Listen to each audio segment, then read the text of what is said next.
Mic check. Can you hear me? Yeah, how are you, Courtney? I'm doing good, Garrett. I am so psyched. For what? We're doing this clean out at my job, Uh-huh. and one of the guys there was trying to get rid of a old desktop. Nobody would come claim it. So I asked him, I was like, if nobody wants it, can you give it to me? So he gave it to me, and I brought it home, and I opened it up, and I took a look at it. It's running a 4-core, third generation i5 processor. So it's older. So I'm thinking what I'm going to do is I'm going to use it to build a NAS.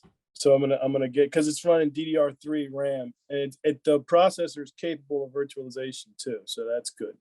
So what I'll probably do, since DDR3 is really cheap, is I'll max the memory out for that board. It's probably like 32 gigs or something like that, right? And then I'll put TrueNAS or Unraid on it. Unraid you have to pay for, but TrueNAS you don't. But I think I'll put TrueNAS on there, and then I'll run that, and it probably won't cost me more than $100. Well, yeah, I could get refurb hard drives and probably get it up, keep it definitely under $200. You know what I mean? Put like 16 terabytes of RAID storage, network access. That's pretty nice. You can put your backups on there, have your little Plex server or whatever. It's good stuff. Good Great. stuff. Good for you. Hi, everyone.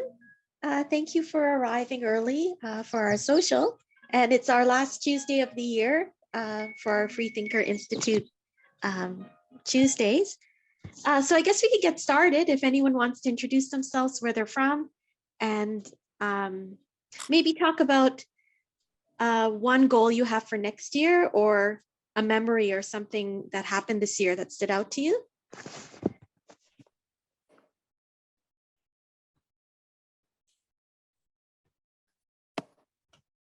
Anyone's welcome to jump in. Oh, Victoria, go ahead. My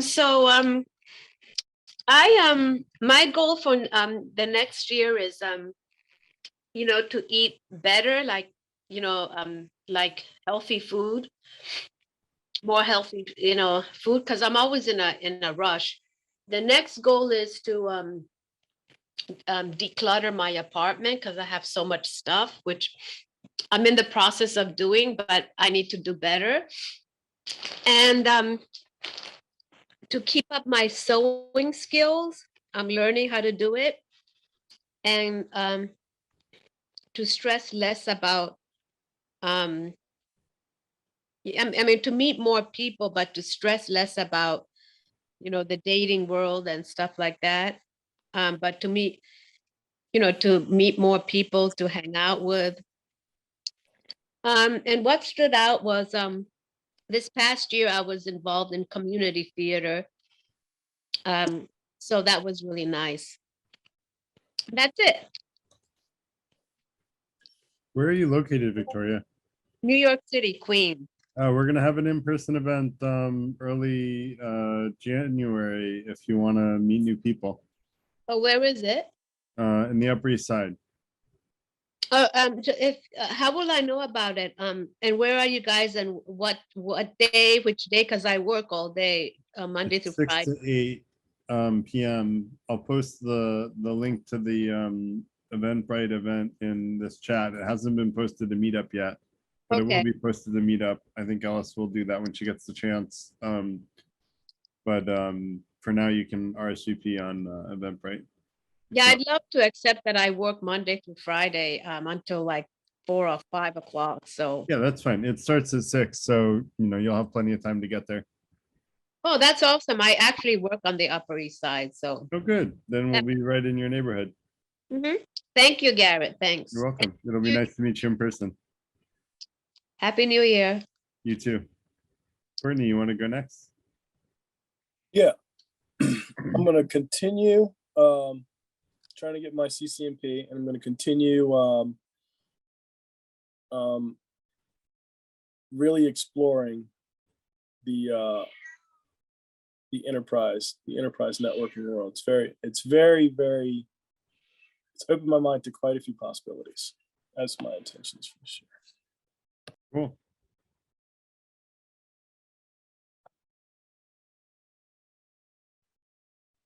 Hi, everyone. We're just introducing ourselves, your name, where you're from, and perhaps one goal you're thinking of for next year or a memory of this year that stood out for you. Sean, go ahead. Okay. Hello, everyone. Happy New Year. My name is Sean, live in Maryland, Southbury, Maryland. It's been a great year. Every year is a great year. I'm 60, so I'm happy to be optimistic. Okay, every year is a good year for me. So next year, I'm probably going to do work out more. I walk an average 5 miles a day average this year. Okay. 2023, I'm going to try 6 miles a day average. Okay. Cool. And also, hopefully, I'm going to find a woman. I divorced 8 years ago, and I live alone. Hopefully, I'll find another woman. Well, if you want, since 2 people mentioned they're in the dating phase, I'm gonna share my essay on intimate relationships, which is more about how to find whether or not someone is compatible with you once you've met someone, and what not to do. But I'll share that just in case it's of interest to anyone. I do like to trust a website thing. I like it like a person-to-person relationship. Okay, I feel like I don't trust the website thing, to be honest. Okay, because you don't know. It's hard to know real people. You have to meet real people to know real people.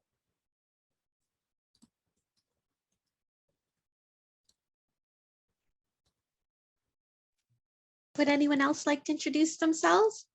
I see a lot of people coming in, like Rose and Ranjit and Rayanne. We're just talking about a goal for the new year or something memorable that stood out for you this year. Hello, everyone. My name is Ranjit. I am living in Surrey, British Columbia. I think, so I'm in the process of reviewing my last year, but the most memorable event would be that I took the courage to move to a new place. I have been thinking at the starting of this year. Cool. Good for you. Thank you.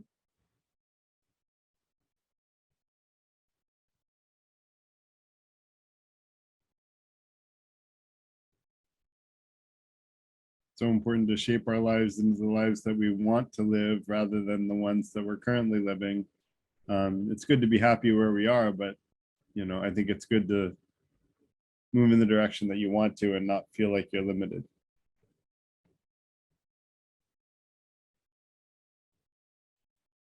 Please feel free to jump in. Anyone that would like to introduce themselves to the group and talk about a goal for the new year or something that they remember this year.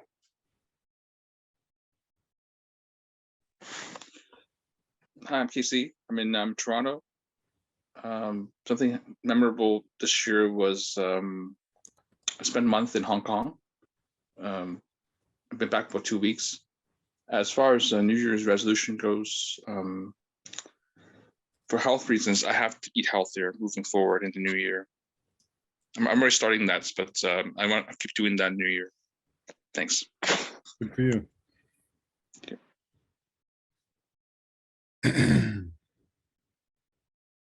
Anyone else want to introduce themselves, say something reflecting back on the prior year or looking forward as a goal for next year?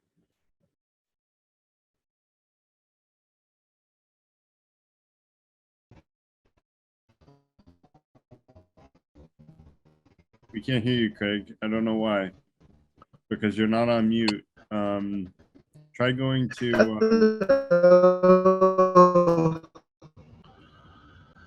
something. Does this work? Now it's working. Is it? Yep, now it works. Hello? Hello? Yep, go ahead. Oh. Yeah, they do the Chrome one, something or another. So it was all cool until it didn't work. um,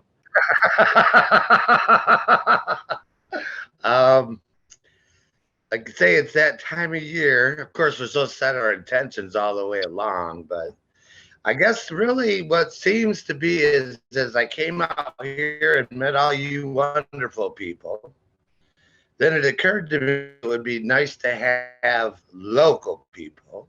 So basically from here, I saw the jigs and then I found the people near. So I guess my biggest goal is to continue to engage socially because I'm kind of an introvert. This made it easy. I wouldn't have walked out the door to come see you.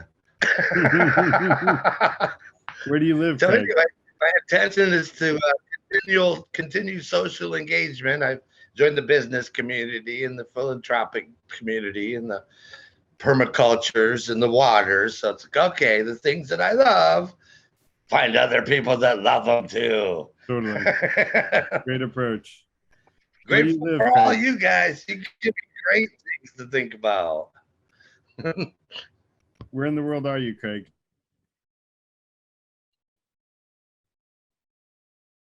Of the lakes, Oakland County, Michigan. Michigan, nice.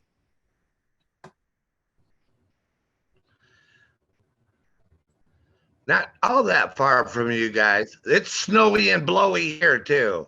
I think it's probably colder where you are than where I am just outside New York City. So Oh, yeah, I was thinking Toronto. I'm I'm thinking, in New yeah, York. you were probably down there in the yeah, it was blowing across. Yeah, it did Glad get it blew cold here. by. It did get cold here for a little while, but it's not that bad right now. Anyone else want to? Well, thank you. Thanks for coming, Craig. Anyone else want to say something about this past year that stood out and something for a goal or an intention for this coming year?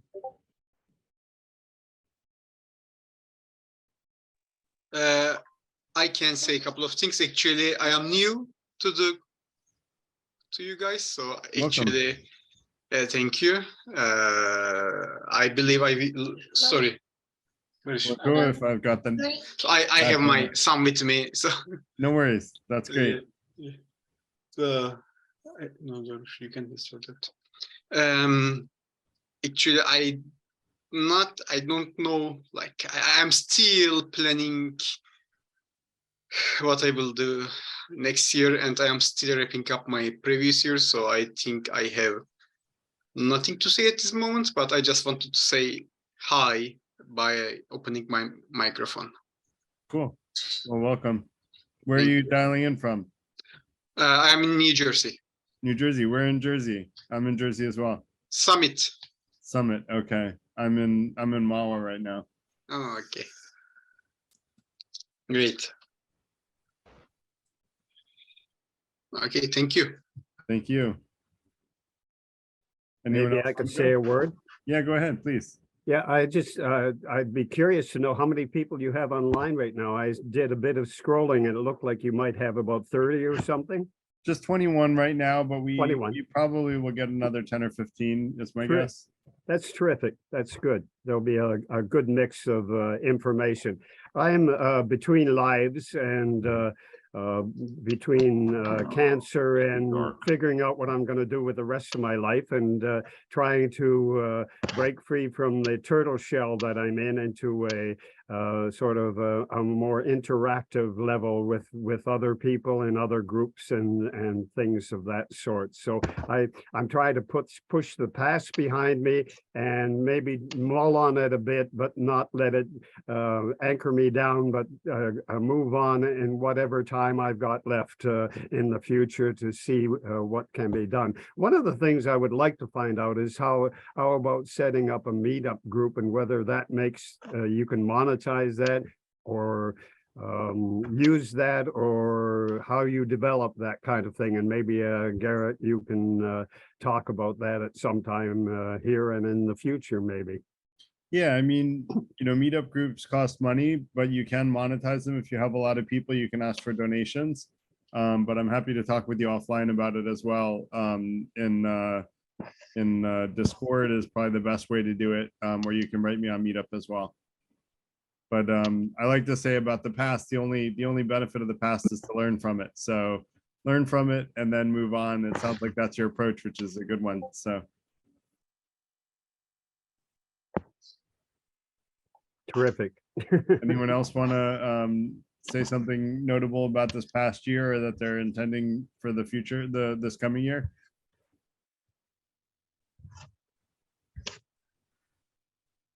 I'll say for myself, I'm happy that my company has the early glimmers of traction that we got this year. We're still in the early stages as a startup, but and then my next year we want to try to get full on traction. So that's kind of my biggest milestone, because if that goes well, then I'll be able to fund the Freethinker Institute, which is this event is done through my not-for-profit, which has no funding. So hopefully my for-profit can fund it. So Sean, you have your hand up. Yeah, I have advice for Carl. If you want to monetize Meetup, I can think maybe you can try YouTube or TikTok. If you have a special scale, you can, do daily activities and attract a lot of followers, and you can monetize on those two platforms or others, okay, or Instagram, whatever. Meetup, you have the Meetup here. You basically you can start a Meetup, ask for donations, right, Garrett? This only thing you can do. Otherwise, I don't know if you can.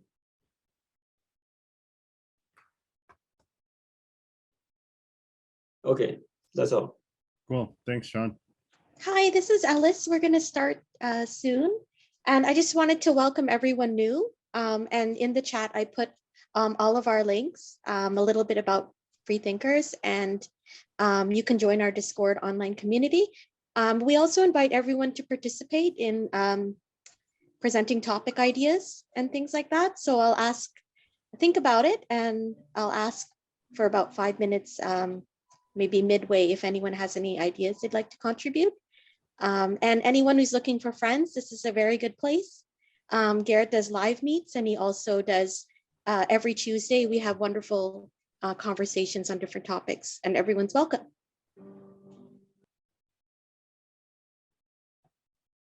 Great. Thanks, Ellis.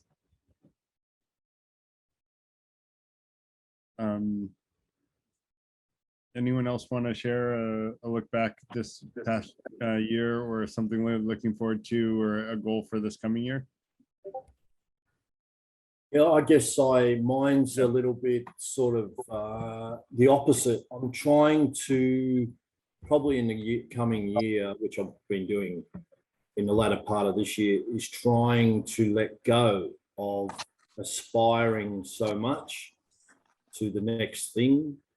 Even, like cooking meals, it's always got to be something interesting and tasty. And I'm just trying to simplify things and not fuse with this feeling that what's the next thing I have to do. I'd rather work more on my inner self through meditation, exercise, and disassociate so much from this constant feeling of having to achieve the next thing, which I think we all do to some degree. It's like we've got this rocket behind us and it's just pushing us into the future. If we could just step off the treadmill occasionally and think, what am I actually doing? What do I really want? Because I think, like the last 10 years of my life, it's the same dynamics driving me the whole time. There's like this sort of illusion that I have to get to the next thing. So I aim to just do a lot more meditation and just exist and let things arise by themselves. I was reading about the Tao, the ancient Chinese wisdom, of just the power of non-action. You've probably heard of it, Garrett. Have, and in fact, The power of Now non-action. it's sitting on my Yeah. desk. So, Ah, sweet. Yeah, that sort of thing. That's what I want to do. So it's the opposite, non-doing.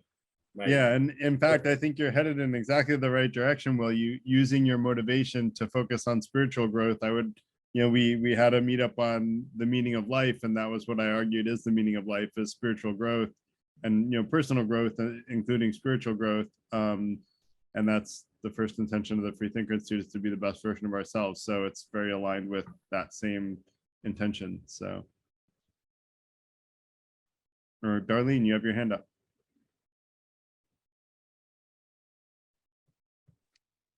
Yeah, mine's gonna sound boring compared to Will's. I just plan on getting myself out of, I plan on just trying to make it so that my schedule is revolving a little bit more around myself and not just other people. I plan on just scheduling myself better so I can take care of my own, like being able to go out and walk doesn't usually happen because I'm usually doing something for somebody else. So I plan on just making out a schedule so I can schedule when I help others. So I can then also schedule when I'm I have a Jane Austen book and I only read like 8 pages of it. So like, I want to schedule when can I read that versus when I just plan on getting my planning on sort of making up a day planner of my own. So that's my goal. Great, good idea, Darlene. It's always good to have a schedule, and you're going to be more productive if you plan, and that's a good thing. May I ask a request? May I make a little request, Garrett? Yeah, go ahead. So for a Christmas gift, I would like to see your daughter saying hello to the group and getting a little kiss from you or hug or whatever. We'll see if they come up. If they do, I'll try to entertain that. So. Okay, I hope it's a moment when I'm not away from my computer. You have to pay attention, Jenny. I know. It's such a treat when that happens. It is, and when I catch it. So. Yeah. How old is she? 3? No, she's more like 6 or something. They're right? almost 6. They turned 6 in April. And You have twins? They're both girls. Oh my goodness. Yeah. How exciting. Yeah. Thank you. Yep. Well, we've got a fairly large group, around 24. So I guess we'll get started soon, Garrett. Yeah. Do you want to do just read the do the like kick things off, Ella? So just introduce me. No. No, I don't okay, know. that's fine. So I guess I'll introduce myself. So tonight we're going to do a little bit of a different background, like a different agenda. We're going to talk about all of the things that we've talked about in this past year. So it'll kind of give you guys a sense of the types of topics that we cover as an organization. Let me first introduce myself. So I'm a software developer turned software inventor, now entrepreneur. My hobby is writing and discussing practical philosophy, which culminated into creating the Free Thinker Institute, where I'm the executive director. And this event is brought to you by the Free Thinker Institute. And we're a not-for-profit looking to support and empower members, basically to help people be the best versions of themselves, seek truth, and be fair through transformational personal and professional development. And we have events every Tuesday evening, of which this is one, which cover a wide variety of topics, typically not covered in academia or industry. And we have weekly members only events where you can apply for membership to be a part of, where we basically apply practical wisdom into our daily lives. The only real rule is to be polite in the Free Thinker Institute. Like, all ideas are welcome and all opinions are welcome, but we do ask people to remain polite. And that includes sort of keeping dispassionate and not getting too emotional about a subject, although passion is great. Not getting overly heated. And I also strongly encourage people, if you disagree with someone, rather than trying to prove them wrong, try asking them why they came to their conclusion. We call that listening to understand in the Free Thinker Institute, where we try to listen to other people's perspective and why they came to the conclusions they did.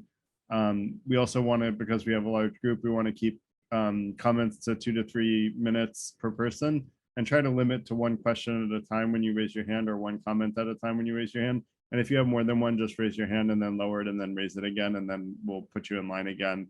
That way everybody gets a chance to move through comments and questions as they go through. So that said, I'm going to start off kind of giving like a summary of, I'm going to share an internal Google Doc that we have that keeps track of all of the events that we've scheduled for this year, and it's going to be going backwards. So we're going to start from the bottom and go up, because that's kind of how it's organized. And we're going to talk about, I'm going to just give a brief summary of the events that we've covered throughout the year. And then we can open it up for conversation. You know, I don't know how long it'll take me to go through 52 events. I think we've had roughly 52, maybe 50 throughout the year. We might have missed 1 or 2 weeks, but we've had events almost every week this year. And then, you know, we can open it up to conversation, you know, after I sort of present the topics that we've covered. And I'm going to try to give a quick takeaway, for as many of the topics as I can of what, you know, what we learned in that event. So with that said, I'm going to share my screen now. So we kicked off the year with How to Talk to Yourself When Under Stress by Dr. Steibel, Lawrence Steibel, who's a regular author in Psychology Now. And he talked about how when you're stressed out, you can actually look back at, you know, try to think of yourself from a third-party perspective and go, into the future and look back at this time that you're dealing with now and try to keep things in context. He had a bunch of other advice. Unfortunately, we lost the recording for that one. We have recordings of most of these, but not all of them. Some of them were lost to technical glitches. And the recordings that we do have will go up on YouTube over time once we get a volunteer video editor. If anyone wants to be a volunteer video editor, reach out to me or Ellis. Mindful money management, whereas unconventional rules millionaires use. Avoiding negativity was by Dr. Mehta in India. And he had a bunch of techniques for avoiding negativity. Finding truth and developing critical thinking skills was one about where we talked about the 5 intentions and, you know, how we can, you know, by seeking truth and focusing more on understanding the truth rather than on being right, you know, we can come to the truth more clearly and see things more clearly. And by sharing our ideas transparently and keeping an open mind to new ideas that that might be better versions of the truth than what we currently believe, we can actually come to the truth more effectively than by getting stuck in our confirmation bias. We'll have another event on confirmation bias in this coming year. The science and practice of meditation was done by Himanshu, who's another FTI collaborator. We talked about science versus spirituality. And I basically made the case that science and spirituality are not actually at odds, but that they're complementary, and that science teaches us about objective reality and spirituality is about more seeking wisdom and making better decisions. Although you can use science to make better decisions too.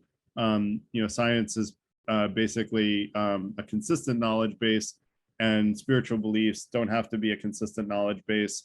And I actually used something called Gödel's incompleteness theorem to show that logically these two are actually complementary rather than at odds with each other. If anyone wants the essay around that, let me know. It's probably in the reference channel in the online community in Discord. And by the way, I have 3 monitors, so if I'm staring off into the corner, it's not because I don't want to give you guys eye contact, it's because my big monitor is to the left over here. So that's what's going on there. So then how to retire safely as a millionaire at age 65. I talked about savings and investment tips that I use and can basically help even someone that, you know, starts their career at minimum wage in New York City, minimum wage, can retire safely as a millionaire at age 65, making as much money as they did when they retired just from an investment income without working at all. And so that was a pretty cool event. Then we did a Socrates Cafe. I forget what that one was about. When we don't have a specific topic, we'll do Socrates Cafes, which is where we vote on a topic, which if we have more time tonight, we can use the time to vote on the topic to talk about too. We also did Let's Craft an Ideal Economic System, where I basically proposed a version of capitalism, which I called fair capitalism, which is a little bit different than the type of capitalism that we see today, which is a very greed-based, capitalism, and tried to propose a more compassionate way of leveraging the strengths of capitalism, but also doing it with from a compassionate perspective. And so we kind of made edits to my essay on that, which is probably, all of these are probably in the reference channel.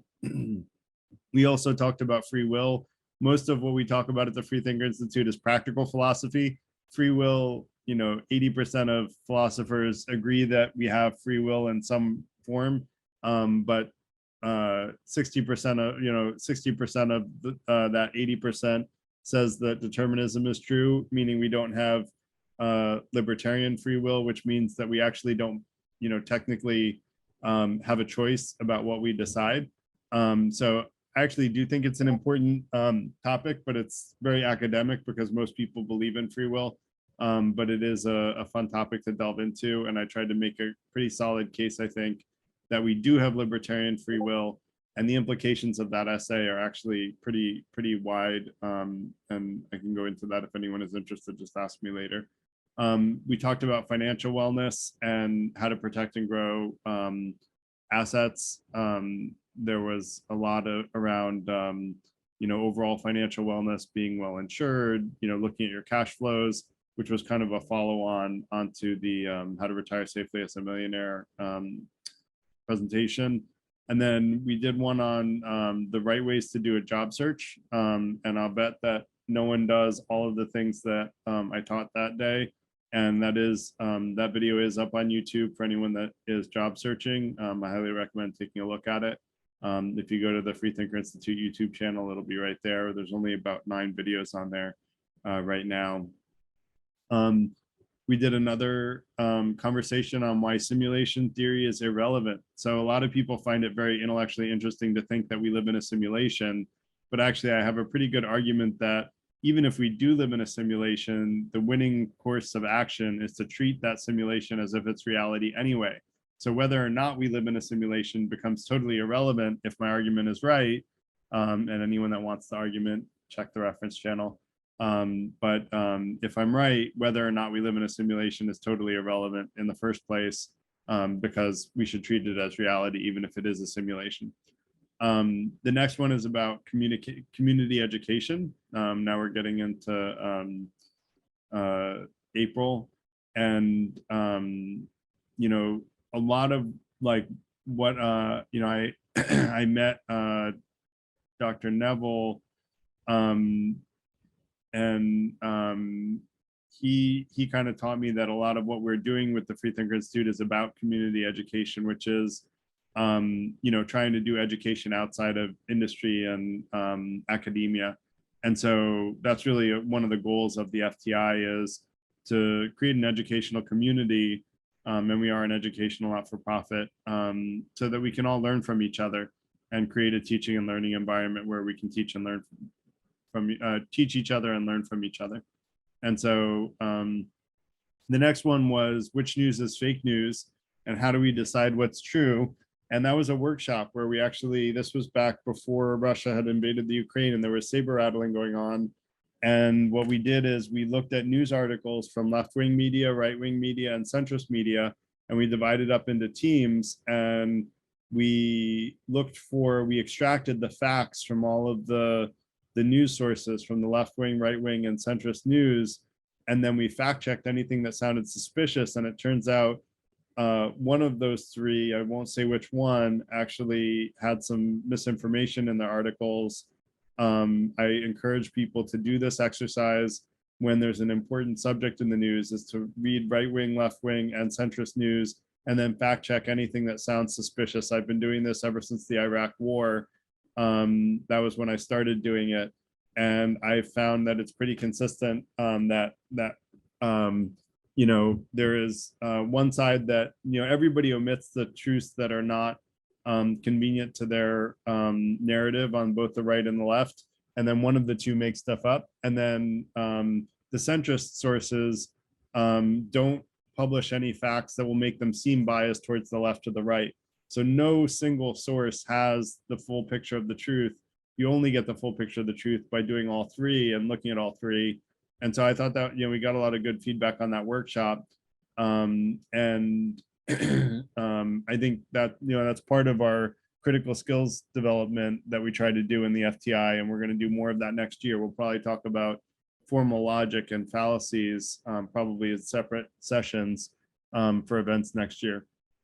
The next one was rethinking happiness, insights on mind, body, and consciousness. That was, I think, Dr. Mehta. And then we did a Socrates Cafe. And then we talked about climate change, which was really interesting one for me, because I've always been, you know, I listened to the people that I trusted about climate change, but I didn't hear a good, solid argument in defense of climate change that wasn't refuted by the naysayers.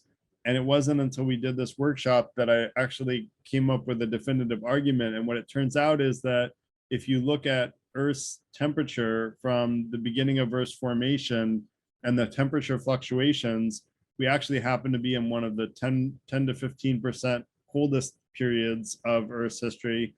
And but what it turns out is that if you look at the fastest rising temperature since Earth's formation, it was about 1 degree Fahrenheit would go up in the fastest was 260,000 years roughly. That 1 degree Fahrenheit, the temperature would increase 1 degree Fahrenheit. Well, it turns out it's increased 1 degree Fahrenheit in each of the last 200, like each of the, in the last 200 years, it's basically increased 2 degrees Fahrenheit. And so this is absolutely drastically the fastest that Earth's temperature has ever gone up since the beginning of Earth's formation, by a, you know, a huge magnitude. And so that made me think, wow, it's really hard to deny that climate change is man-made, you know, when you know those facts. But interestingly, that's not the common narrative. That's not what people talk about. And so I think we took a different approach, and a free thinker approach, to trying to solve that problem. Then we talked about high self-worth and how do you feel the high self-worth that you deserve. And we talked about the fact that if we're trying to be the best version of ourselves, seeking truth and being fair, which we can talk more about what it means to be fair, but you know, generally it's about increasing happiness and decreasing harm, in my opinion. And if we're trying to do those things and we're trying our best to do them, then I think we should feel good about ourselves regardless of where we land. And so I don't think our self-worth should be based on keeping up with the Joneses, whether or not we make a lot of money or have a lot of power. It should be about whether or not we're doing our best to be the best person that we can be. And if we are, I think we should be proud of ourselves for our effort. You know, and we do want to try to see the truth clearly, but that's part and parcel of being the best version of ourselves. We talked about the origins of the universe. I have a rather unique perspective on this, although it does side with the Greeks. So there's a long precedence of eternalism is what it's called, which is saying that the universe has existed eternally. And I have a logical argument that the Big Bang was not the origin of the universe. It's just one of an infinite number of Big Bangs happening throughout the universe. And we just happen to only see the remnants of our Big Bang.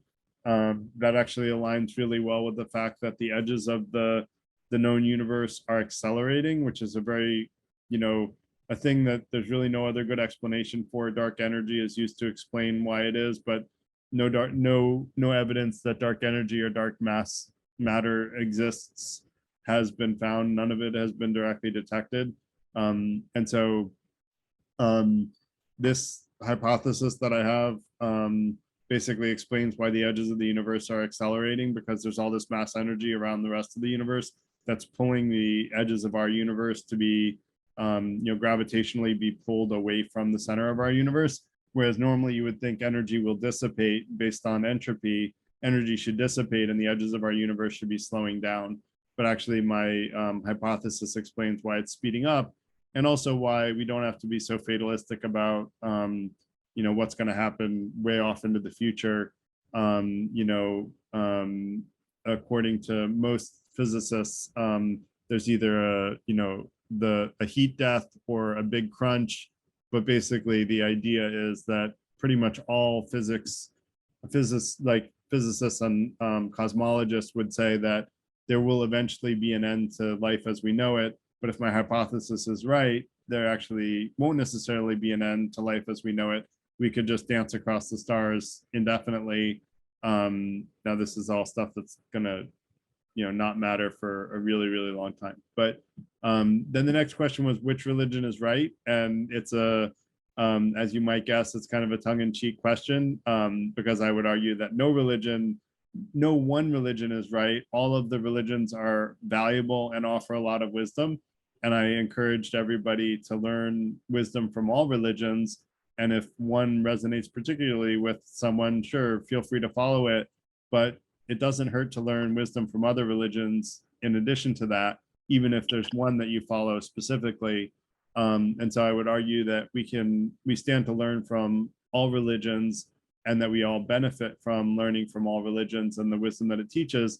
And the other thing is that I basically argued that if a religion, even if it's the one you follow, teaches something that you don't think makes sense, or that you think is not right or unethical, that you don't need to follow that. And we should all ultimately trust our own judgment about what's right and wrong. And I used the example of the Inquisition, where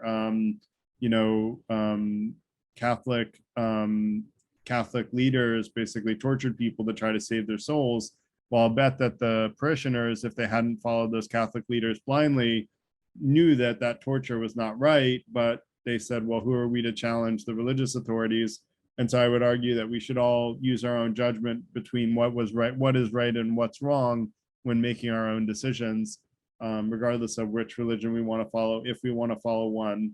And then should drugs be legal? I made an argument that we should actually strive towards a world where drugs are all legal, but that one has to get a license to be able to do a drug.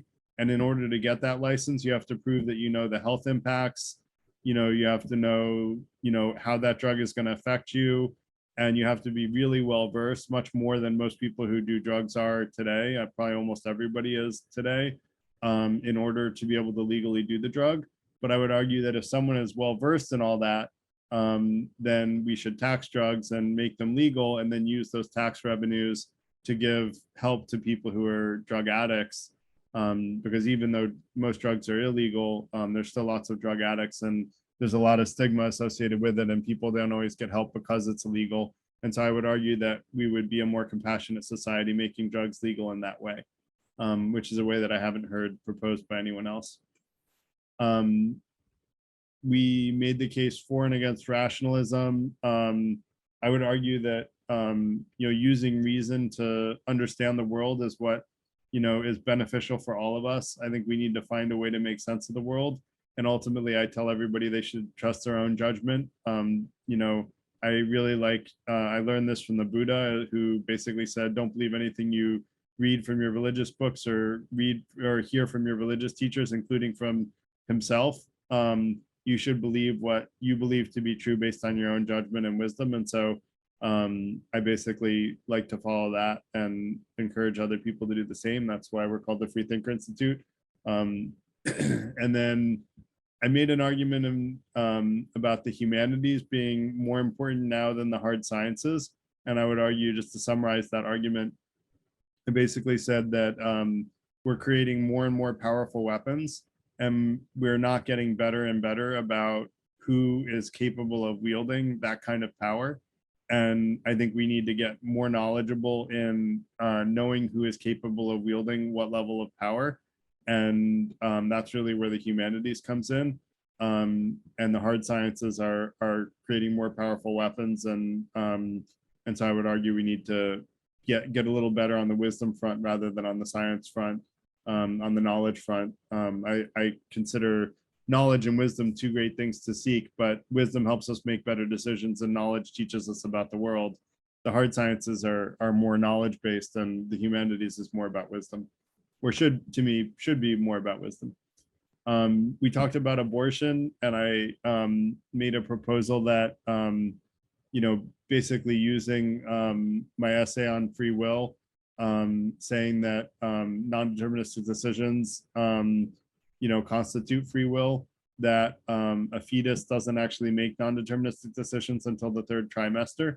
And so I think for me, like, it's not more murder to abort a fetus if it's not making non-deterministic decisions, because it's not yet sentient, right? It doesn't have a soul yet if it's not making non-deterministic decisions. And so for me, that was a different approach to dealing with the moral quandary of whether or not abortion should be legal or not. Then we talked about why lifelong learning is important. We had a panel for that one. We talked earlier about how being the best version of ourselves is like what I propose is actually the meaning of life. And so we all kind of talked about why we felt lifelong learning is important.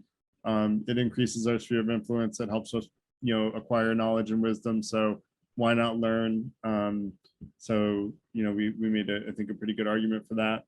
And then forget exactly what living the best life philosophy for you was. I'm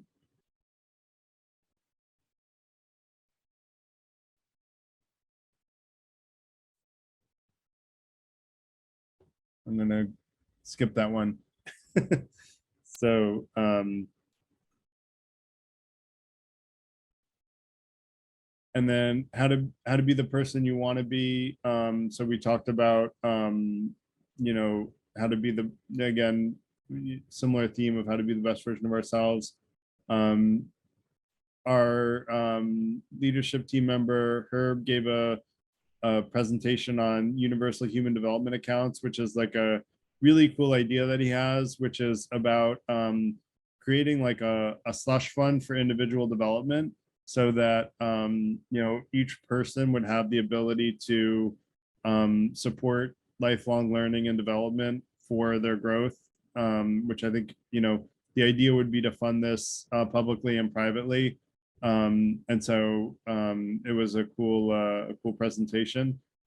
We also had a panel on consciousness and had a variety of opinions. I presented that I think consciousness starts from the spirit or the soul, what religions call the soul, and then basically that influences nanotubules in the brain.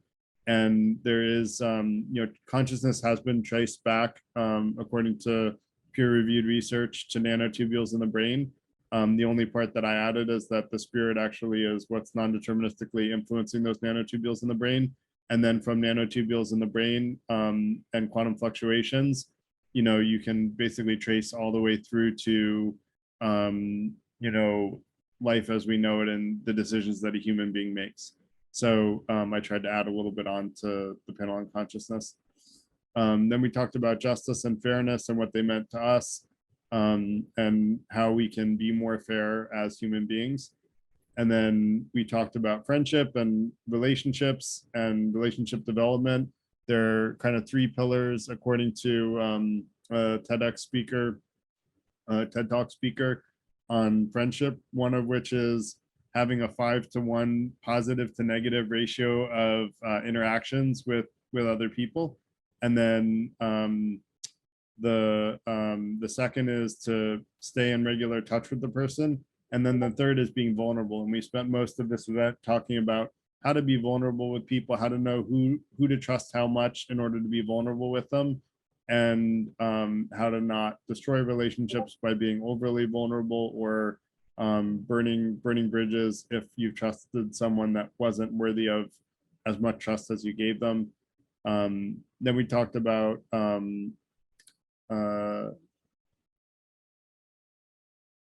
These are not posted yet.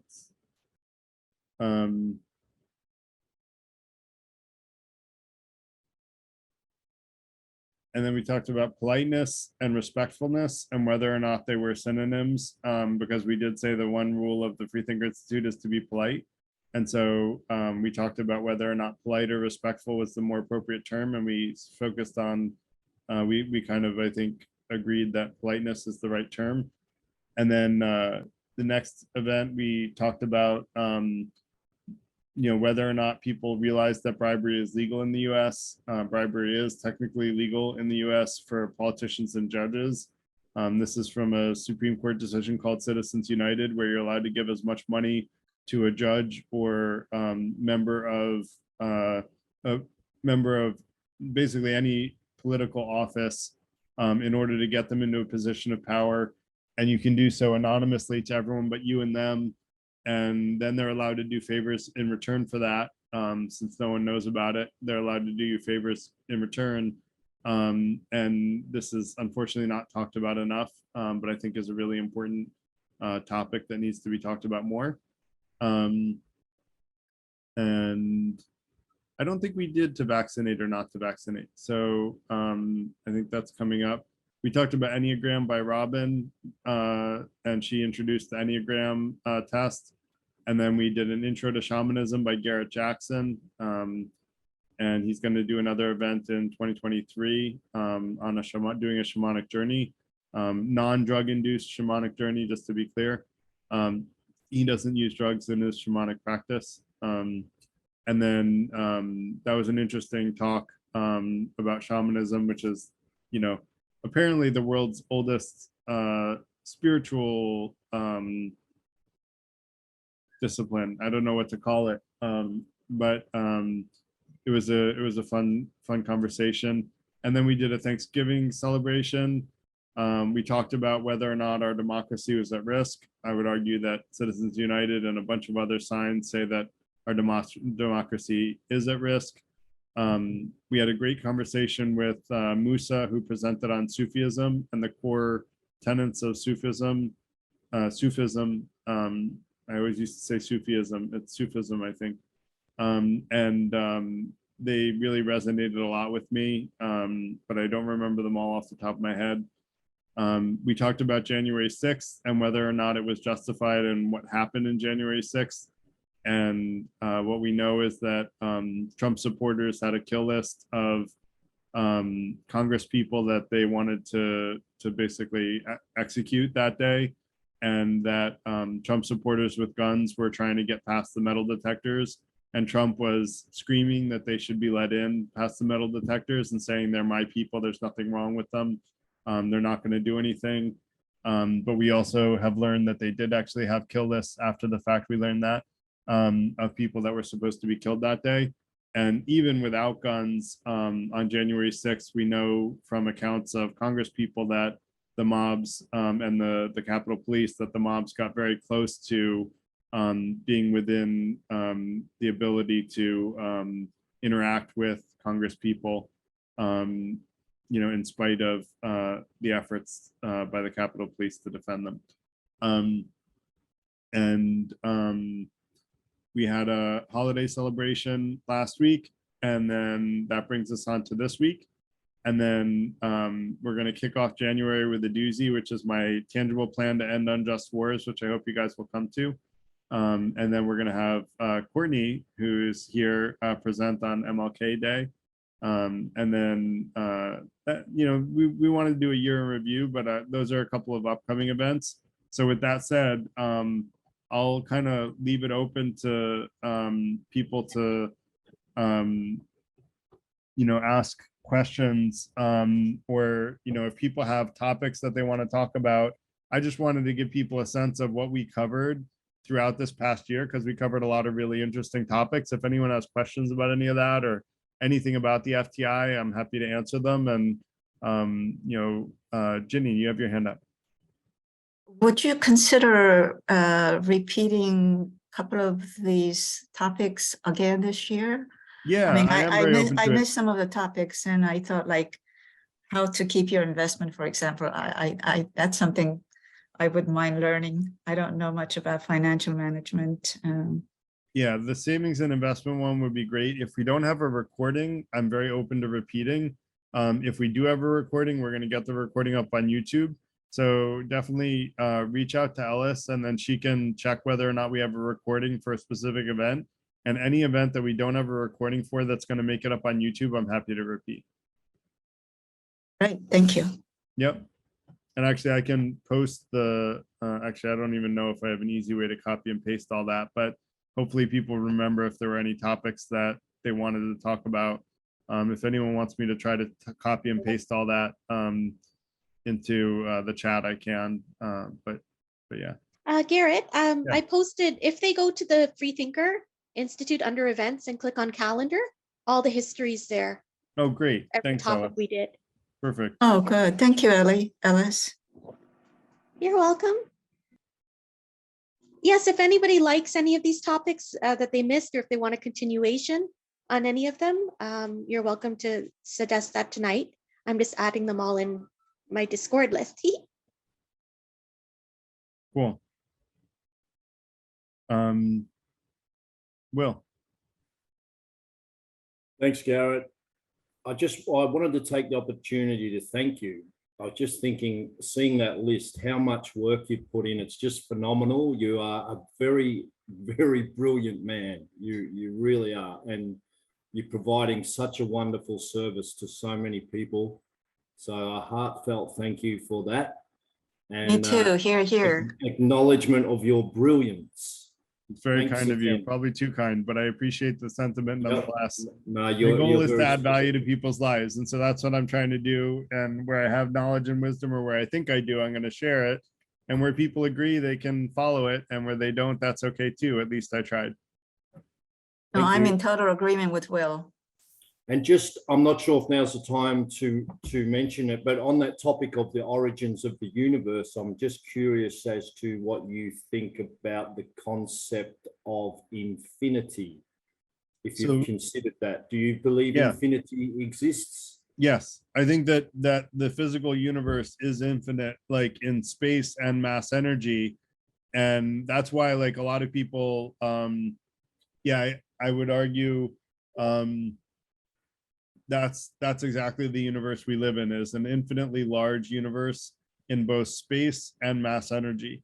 And so it's hard to fathom infinity. It's taken me decades of like fathoming, like trying to like understand it, to feel like I actually can get my arms around it. Now, finally, like with this essay on the origins of the universe, I feel like I finally have a sense for what infinity is like. But it's a hard concept to wrap your head around. It really is. Yeah, and I'm thinking if there is no infinity, then there must be a state of absolute nothingness, because beyond infinity would be nothing, which means nothing. In fact, that's where the Greeks came up with the idea of an infinite universe, because they said, well, imagine that you're at the end of the universe and then you shoot an arrow over to past the edge of the universe. What's there, right? And so it was a very, and they used, obviously shooting an arrow was a very Greek sort of way of thinking of it, but like, it's true, like, right? Like if you're at the edge of the universe, what's beyond that, right? And the current cosmologists don't have a great answer for that. They don't have a great answer for what is space expanding into when they call space an expansion from the Big Bang.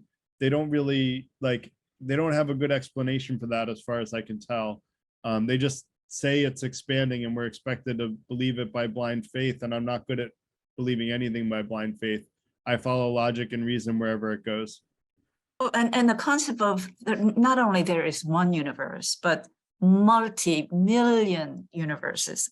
When you think about that, it's just unfathomable. The concept of, I mean, how can you not believe in infinity when you're thinking about multiple universes out there? It's mind-boggling. Yeah, I mean, even the size of our known universe is mind-boggling. The size of our known universe is already mind-boggling.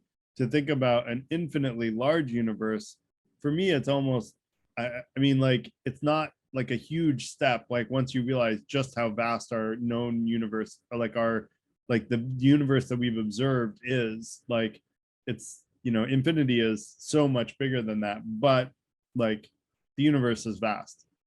Sean, you have your hand up. Yes, you can finish your conversation first, and then I think it's okay to ask whatever or say whatever you want to say. okay, that's fine. Garrett, I think you are amazing, man. You're such a young man, and I found you are very balanced, very calm when deal with some hot topic, right? We are in the same profession. I'm programmer too. Okay. Cool. Actually, I got my first degree in statistics. I'm more interested in computer science. So when I work at a bank, right, I got another degree in computer science. Since then, I work in computer industry. I work at a university anyway. Before, right, you probably already noticed whenever we talk about politics, I got very emotional. Yep. Maybe I worry too much. Okay, I come here 35 years ago. Before I never worry about politics. To be honest, I just care about my job. You know, I care about my profession. I know American democracy is great. Everybody going vote. Doesn't matter you are Democrat or Republican. You know, it's always in the right direction, right? But since 2016, I found something not right. Okay, especially 2020 after the January 6th, I found our country is really wrong path. I really got worried. Okay, I don't care about Democrat or Republican. Everybody have to respect the election result. Otherwise, that would be chaos. That wouldn't work, right? Just like play game. If you lost, it's all lost. I do better next time. Come back, play again. Play the game. Play better rather than say, I win. Somebody stole my game. That's all right. You lost, right? Yeah. Well, so I'm going to make a New Year resolution. Start 2023, right?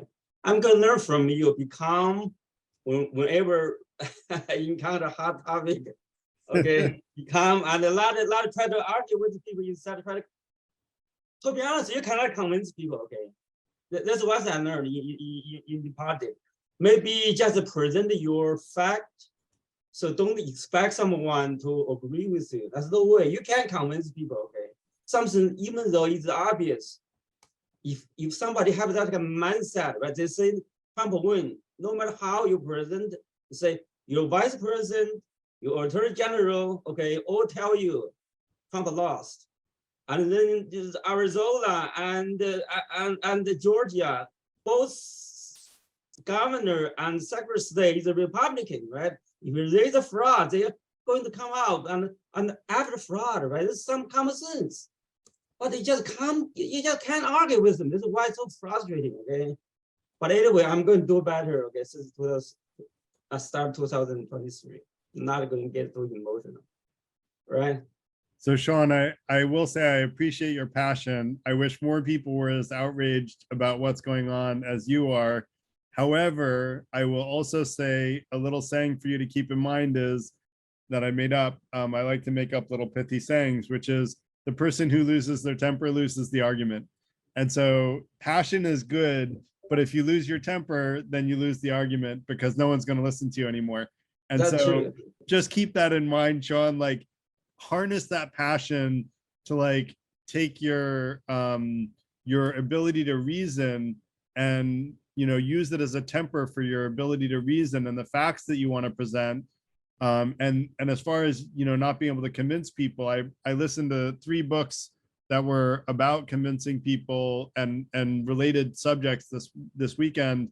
Or in the past couple of days over the holidays when I was visiting family, I was driving and I listened to book summaries, and those plus a bunch of other, you know, of my own research has helped me to realize that the best way to convince someone is to listen carefully to them and understand their perspective first. You're not going to convince someone if you haven't first listened to them. Listening is actually ironically the best way to convince someone of something. That said, Ellis has her hand up and then Safa. Thank you. Yes, I should remind, we're going to go into our open discussion now.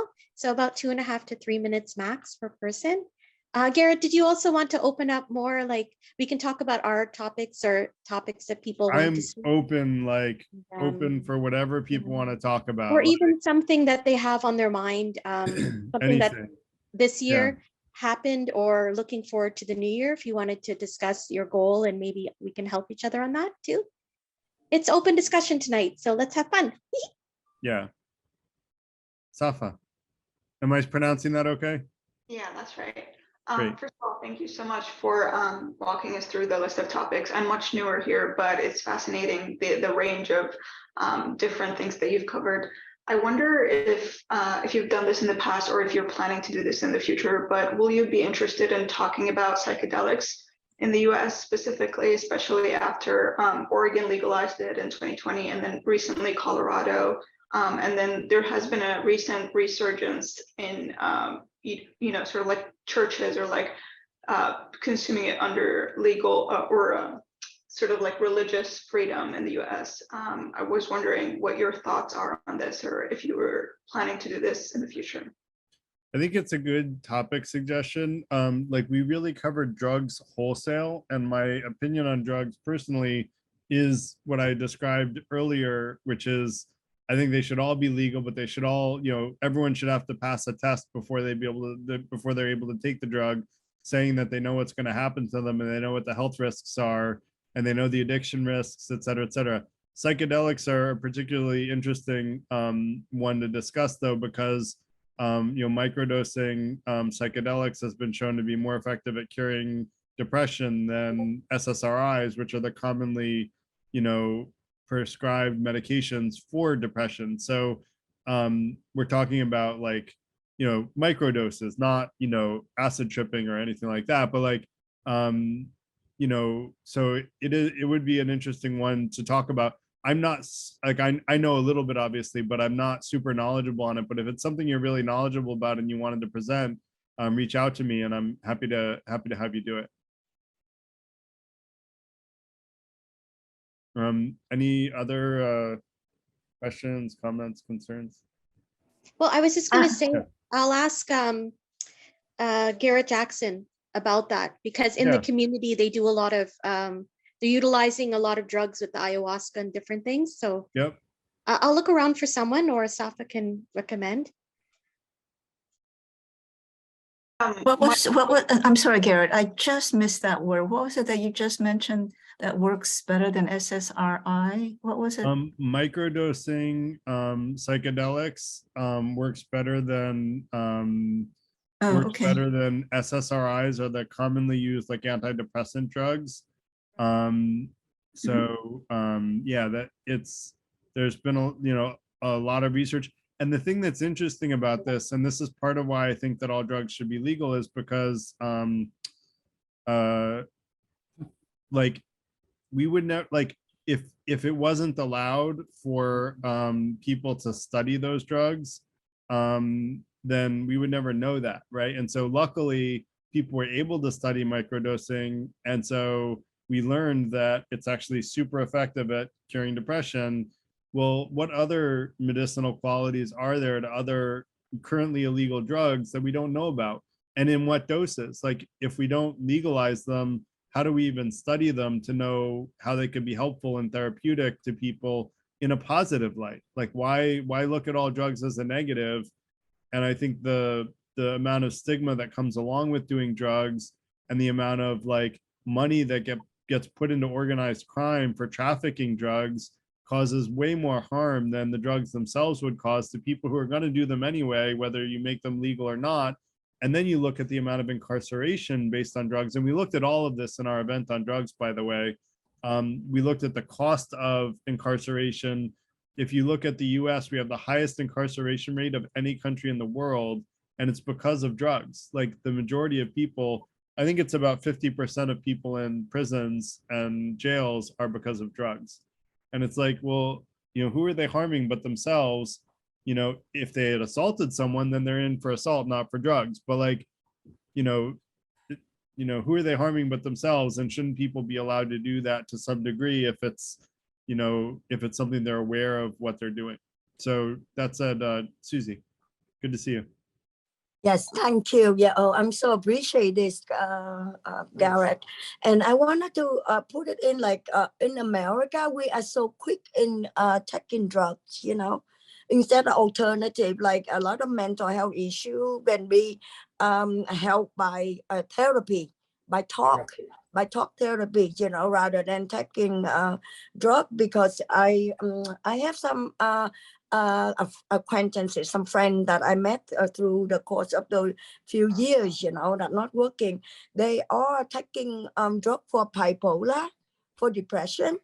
But you know, the minute you don't take it anymore, you had thought of like suicide, you like double the depression that you were feeling before, you know, and that there are cases.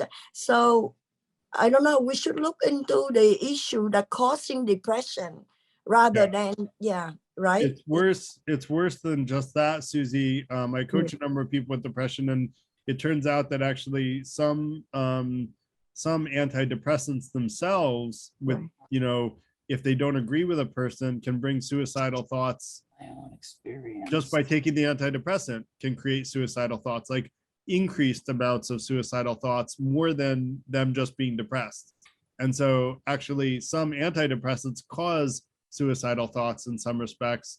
And so you have to like, and they're, you know, and so it's a complicated subject. And, you know, I also learned a statistic recently that I think the statistic was 20% of people in a given year have a mental health issue, and over a lifetime, 50% of people have a mental health issue at least sometime in their lifetime.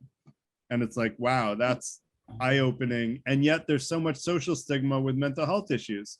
But this is a super common thing. Like, it's actually as common to have a mental health issue as to not have one. Oh yeah, Free Thinker Institute membership. I know I have experience. I have a friend, right? And she pregnant, and she have a C-section delivery like I did. So she would offer Percocet. I was offered Percocet as well, but I did not take them because I was breastfeeding my kid. So she took them, and it turned out that she likes it, you know. And then after the prescription ran out, like she need to substitute it with, you know, a different drug, right? So that's how addiction came about. That I learned from one of the, you know, the person that I met. You know, somehow, I mean, Percocet, they know that there is opioid in there, right? They know that it's addicted, right? Now they do that, but before that they did not know, or they still do. And then when you hooked on that, then how can you get out? Your addiction is very powerful. Yeah, addiction is very powerful. And that's why, you know, I think that people should have to take a test to say, you know, this is the chance of becoming addicted to this drug, right? Like crack cocaine is very addictive. Right. And so you should need to pass a test that says, I know this is an extremely addictive drug, and I know these are the health implications that it's going to have on my body, and I'm still choosing to do it, even though, you know, maybe even give the person alternatives of other drugs that'll give them a similar feeling but be less addictive. Because, you know, I think using reason to steer people away from more addictive drugs and more harmful drugs would be a better approach than just making them illegal. Oh, right. Yes. You know, like I was diagnosed with high-end anxiety, right? I should have let some other people talk, you know, but they give me drug, but I said, no, I'm not agreeable to that, you know.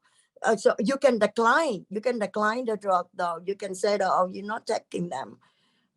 Yeah, but anyway, thank you. I'm taking too much time. Thank you. Susie, that's thank you for that idea, because we haven't done a mental illness night. I'm going to add it to the list. Yeah, we should. Oh, that's a good idea. Good point. Yeah, it's a broad subject to even cover, but I think it's a good one. It's a good one to talk about, and we can cover a wide range of mental illness. And when you think about, I have my hand up, and when you think about how each person depression manifests in a different way. Each person has a different chemical makeup. And then how many different drugs out there to address so-called depression. When you think about it, it's just immensely complex. So, and my thoughts are like, in terms of therapy, what about all the plants in rainforests, for example, that we could research and find out what plants could help with, mental therapy. So I feel like at some point, to a certain degree, we're at the tip of iceberg of discovery and research and development in this area. The therapy as well as studying the different. It's so complex. I totally agree. I totally agree, Jenny. And I will say, when I was in the Amazon, I got to try a thing that was like used for dentistry amongst the Amazonian community. And it was very sweet and it would numb your mouth. It was very interesting. But then if you think about that's just one example of an interesting, medicinal quality of an Amazon, and so imagine all of the other possible things that could be studied, and the amount that we're making go extinct while we're destroying the Amazon rainforest. Exactly. So, that is just so upsetting, that the rainforest is being destroyed. Yeah. Oh well, we could go on. Thank you. Yeah, thank you. Rose. Hi, thank you so much. I just wanted to add and argue with you, Garrett, because you said everything should be, the illegal drugs should be legal. There has been a very extensive research in recent years, and that shows that each person actually has, as far as addiction, each person is different. So you might take some drugs and you don't get addicted, but another person might take the same drug and get addicted. And that all goes, as the doctors think, a specific part of the brain. So if your specific part of your brain is sensitive, you're going to be most likely get addicted to any drug. That's why I don't think it's a good idea to have everything illegal for everyone, because the effect is very different for each person. Yeah, I agree with you that the effect is different. And like some people have more addictive personalities, more addictive potentially genes, but I would also argue that it has to do with whether or not they're trying to escape reality. And I would argue one of the biggest challenges, my guess, this is a total guess, I'm not an expert in this field, my guess is that one of the big reasons that people get addicted to drugs is they're trying to escape reality. Actually, it's not just a guess, because I have talked with people who have done drugs and gone sober after doing drugs, and that was a big reason that they got addicted to drugs, was to escape reality. And so I have anecdotal support for that. But again, I'm not saying that I think everybody should do drugs. I've never done drugs, even though I lived in the pot capital of the world for almost a decade. I've never done drugs myself, and I don't plan to. But what I'm more saying is that I would rather see a system of education so that people know how likely they are to be addicted. And I would rather see scientific research going into how likely someone would be to be addicted, even if it came down to personalized medicine. To your point, I think that was Rose.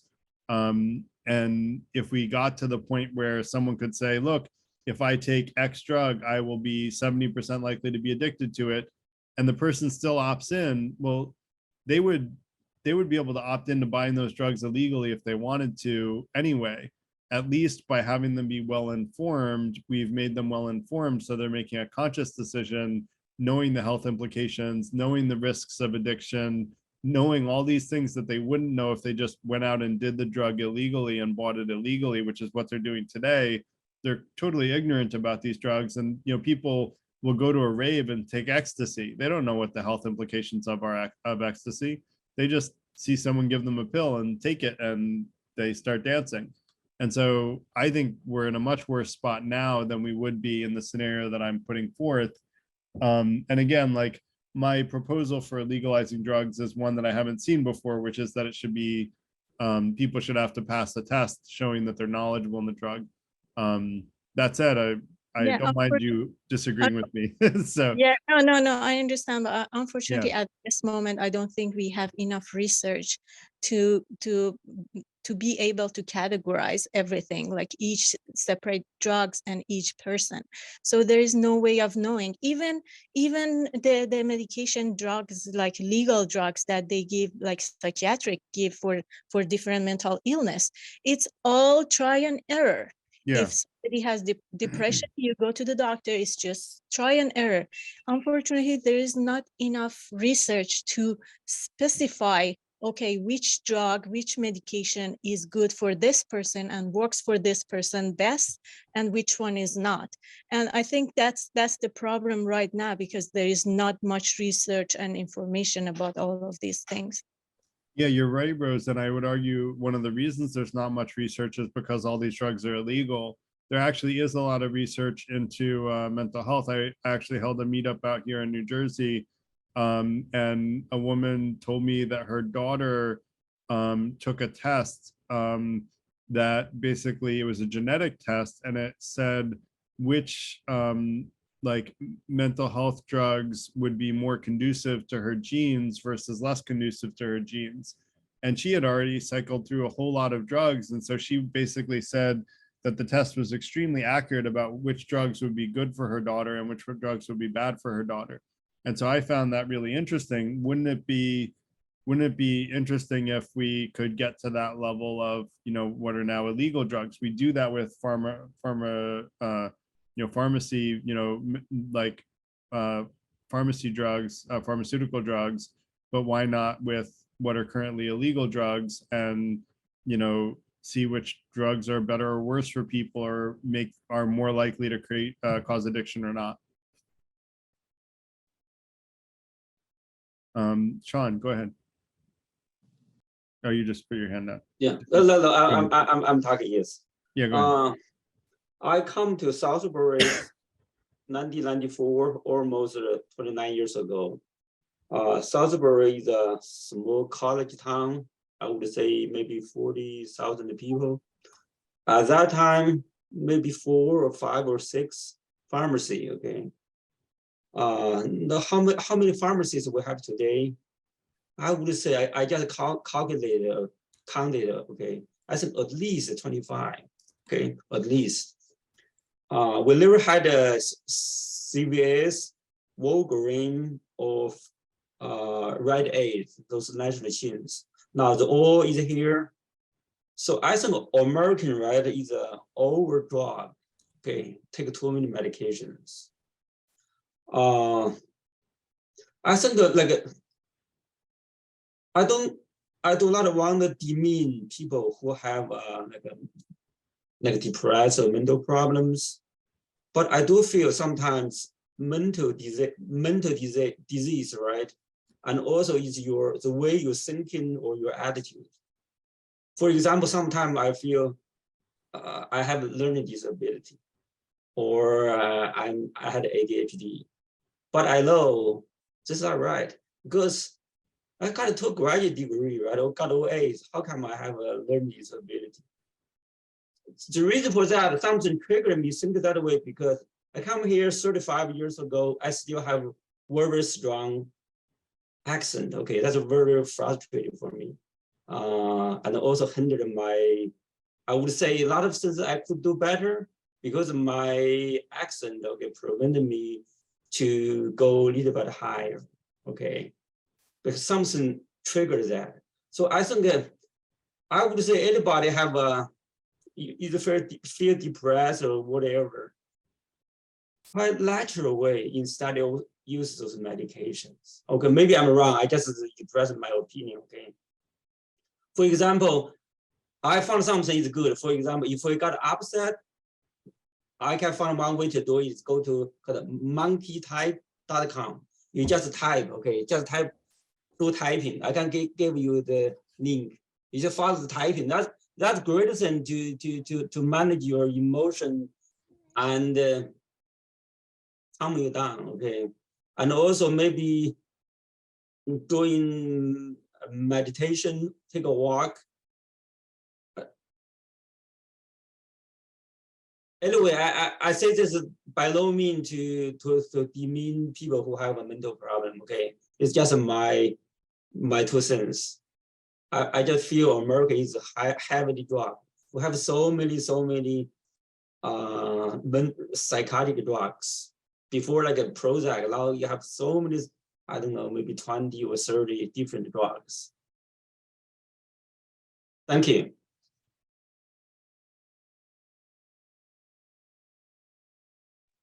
Thank you, Sean. Sorry, I got a visit from my daughter that I hope that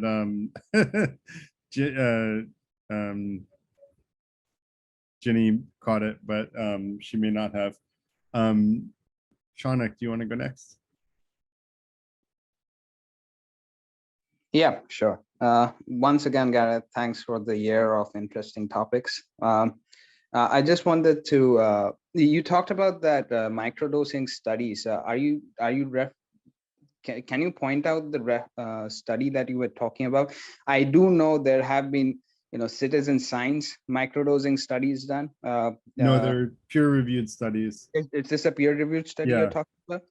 I know that the psychedelic research that has been done, the most famous ones have been on the cancer, critical stage cancer patients, but the studies have been for high dose psychedelics, psilocybin tests. I haven't read any of those micro dose ones. I've read, citizen science or anecdotal science of people talking about it. For many people, it seems that it has worked. It's also become somewhat of a fad, but for many people, it hasn't worked either. They say that once a year, do a high dose psychedelic session is way better for them than, wasting microdoses. But, it's different for different people. If you have that study, can you point that out, the microdose study? Yeah, I'm gonna post it for you. It was a John Hopkins study, and I'm gonna post a link to an article that will link to the study. So I just put it in. Oh, whoop. Okay. Yeah, I just posted it. Okay, thanks a lot. Yep. Safa. Yeah, thank you. I was just gonna follow up again with I think someone asked something about studies related to psychedelics on their treatment of mental health issues. And off the top of my head, I remember 3 different types of research or types of results based on a research. One of them being the ketamine infusion clinics. Now they're very popular around the US, and the ketamine clinics now are mostly for treatment-resistant depression. And so usually they get somebody to do that in addition to CBT, so cognitive behavioral therapy. And it shows that that sort of set of treatment works, especially on those that have tried different methods of treating their depression and still resistant, but the ketamine clinics sort of works for them.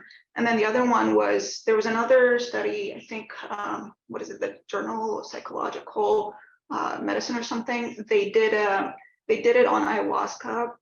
So they had 2 groups of people. One was given placebo, and then the other was given ayahuasca. And then they showed how the group that was on ayahuasca sort of showed much better improvement in terms of their symptoms of mental illness and depression compared to the placebo group as well.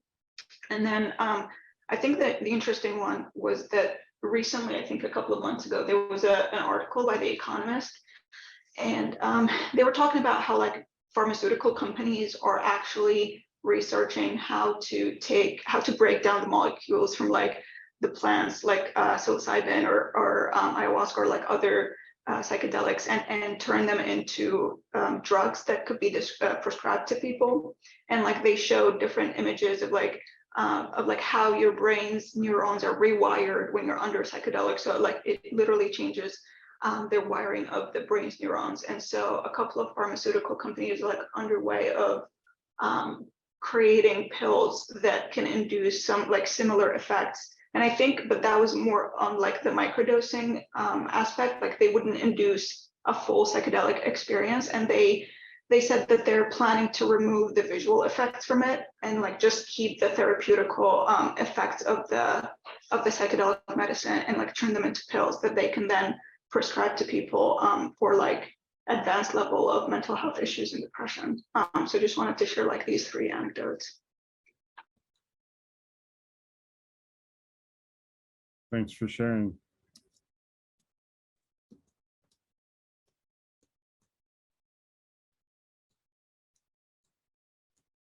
Ellis, is that you with your hand up? Yeah. Yes, that's me. I just thought to mention for Sunak, he's always here and you always have a lot of very intelligent things to say. So you're welcome to message me if you have any ideas for topics. It's Shaunak, by the way, Ellis. Shaunak. And Sean, I need a lot of good ideas for politics, and I know you're good at that. So you're welcome to message me as well. And Safa, I wasn't sure, but it seems like you have a background in this medicine stuff, or you just read the studies? I don't have a background, no. I just like, I know a lot of people and like I read the studies and I follow like the industry itself. But I have experiences personally, but you know, like that's beside the point, I think. Oh, thank you so much for sharing. Thank you. Pearl.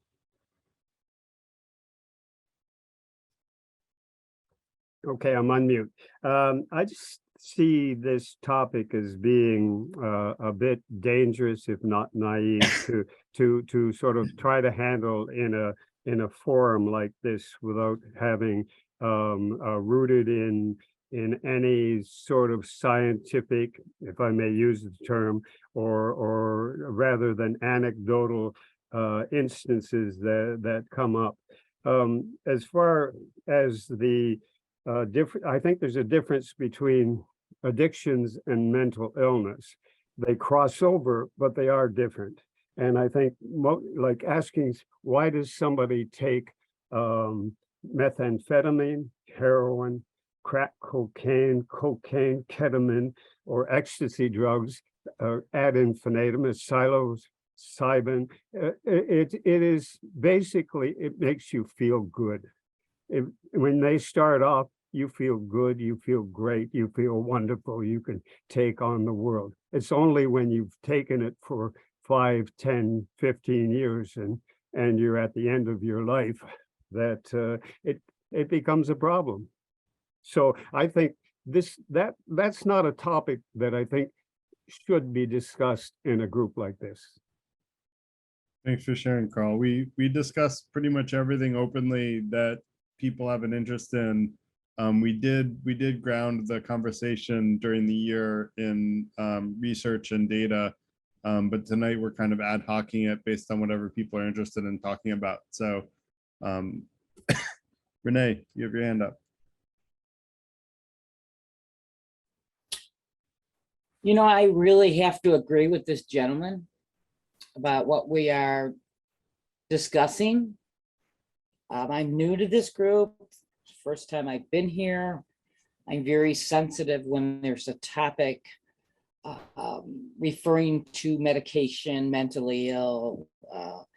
You know, we were talking microdosing, I don't know what that is, and psychedelic drugs. And I don't know if there's any people that are professionals in this meeting here.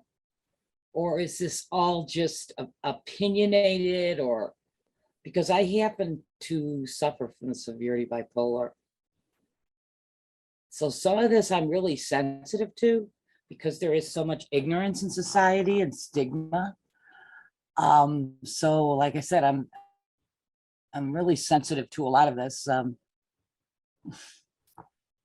could write a book because I actually live this nightmare. So I'm just commenting to this gentleman that I'm agreeing that this topic should be maybe,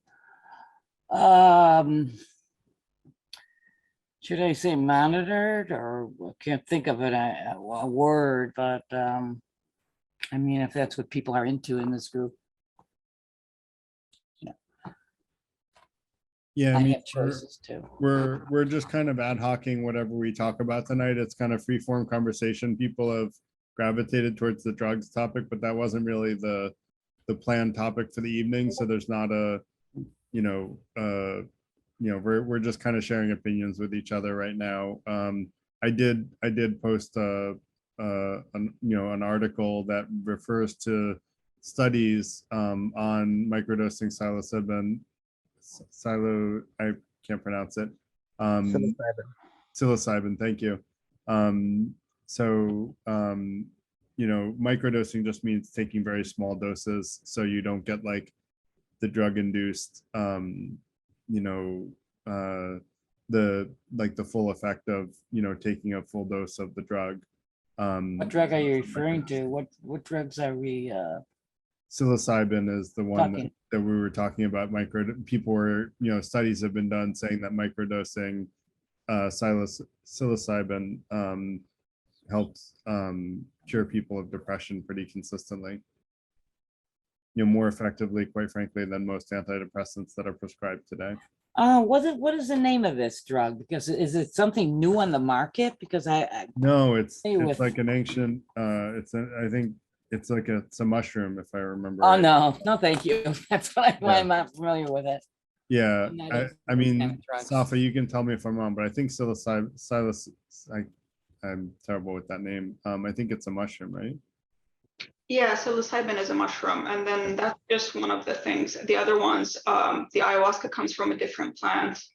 And then there are other forms of, there are sources for different types of psychedelics. There are some of them are manufactured by pharmaceuticals, but then the sort of like plant-based ones are psilocybin, which is from mushrooms, and ayahuasca. Yeah, and just to be clear, I'm not suggesting, I don't think anyone is suggesting that people go out and do drugs based on our conversation here. We're just exchanging information and, things to research and to look up, like in your spare time if you want to. That's more what this is about, is sharing knowledge and wisdom. So, Mike, that said, and we don't have to stick with the drug subject. It's not one of my favorite, to be honest, but Mike, go ahead. Well, I would second the motion of these people who have said it's important to be cautious. Even professionals, even doctors and researchers who can either make their own drugs or can write prescriptions end up with their lives being ruined by drugs. These school shooters that we occasionally hear about, in most cases, I think in every case of the last 3 years that got publicized, the person had been on prescribed psychoactive drugs. So this is a subject that that probably ought to be preceded with, "Don't try this at home." It needs to be. And let me share what Darlene said in the chat, which is if you want a new topic, bring up a new, more exciting topic to talk about, and let's talk about that. I'm all for whatever people are interested in chatting about. We've had 3 or 4 people say, they don't like the drug subject, but let's bring up another subject that people are interested in that we can have a good conversation about. That said, I can say something about the subject you left on religion. Yeah, go ahead, Mike. Is the description of religion is one God or one constellation of gods that are viewed through different windows, like Plato's cave, and you see what you need to see out of all of these, out of all religions. Yeah. One way that it was told to me is there is likely some sort of truth. The universe is more complicated, not only that we imagine, but that we can possibly imagine. And so when we see the view, if there was many of these religions are revealed religion through prophecy. And just like you would tell, if you wanted to come up with an explanation for the complexities of the universe to your child, and to some extent, we're all children at some level. You might not be able. You won't start with quantum electrodynamics and microbiology. It would be to say that this supreme being put together this world in 7 days.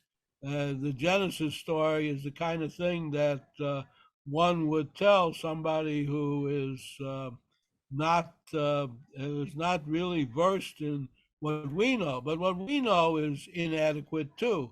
So everything what we see, either from our own mind or from the literature, is put together in that fashion.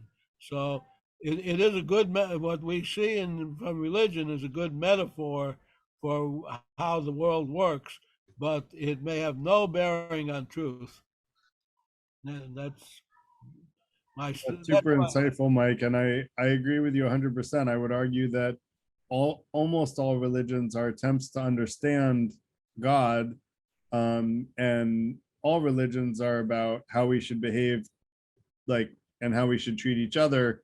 And I would argue they're all sort of striving for increasing happiness and decreasing harm in society in general. So I think that, by learning from all religions, we can sort of see the world from a more diverse perspective, and we can learn wisdom from all sources, rather than limiting ourselves to one or none. That said, Shaunak, go ahead. Before we change topics, I just wanted to, regarding, want to go back again to the drug talk once again. Just want to point, I agree with, those who have shown concerns regarding, taking anything of that, using any drugs without doing any research. Nobody is saying that. But I do want to point one thing out.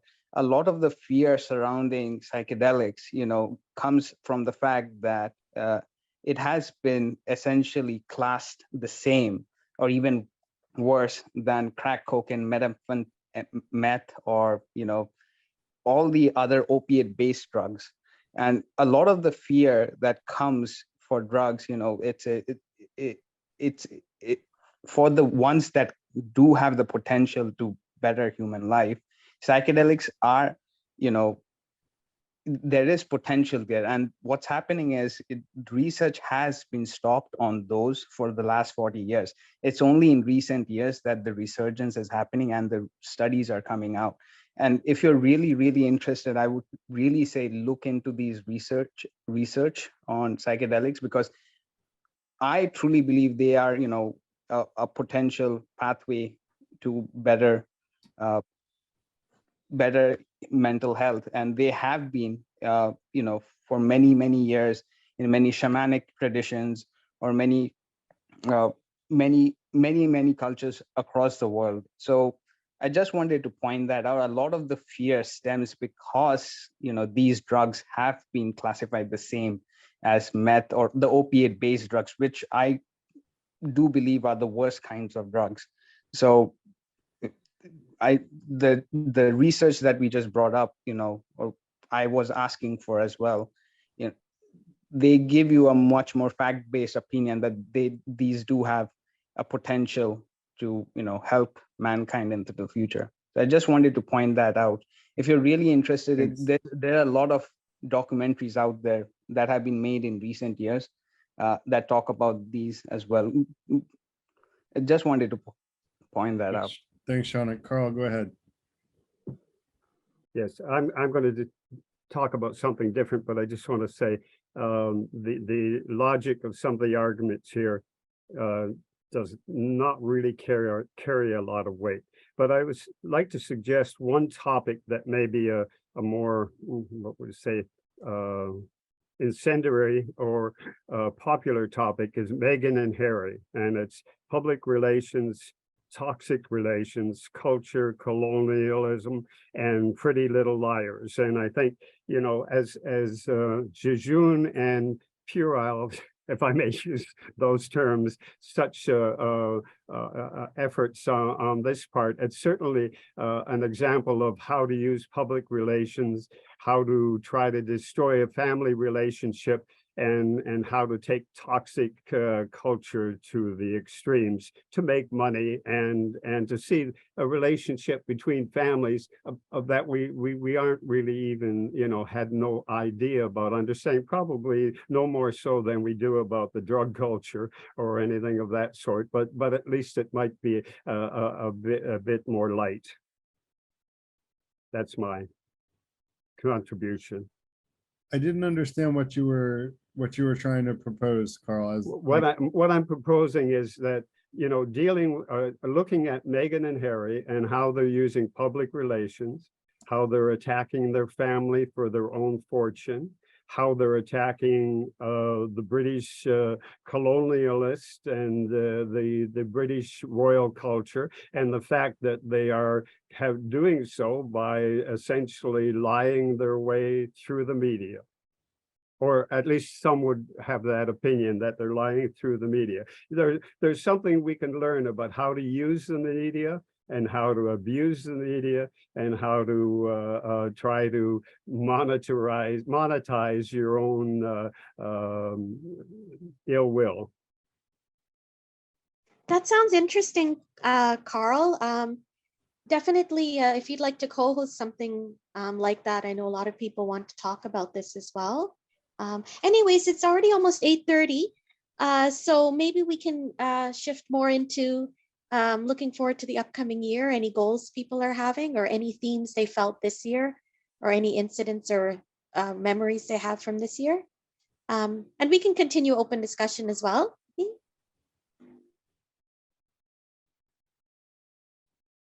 Oh, I should mention as well, if anyone hasn't spoken yet, now's the time to raise your hands.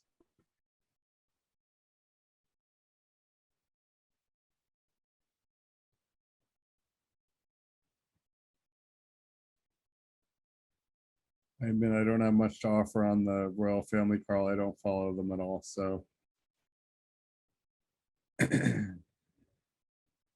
But as far as like the way that media can be used, that's a big subject, and might be worth talking about. I think that would be an interesting one to hear people's opinions on. I don't know.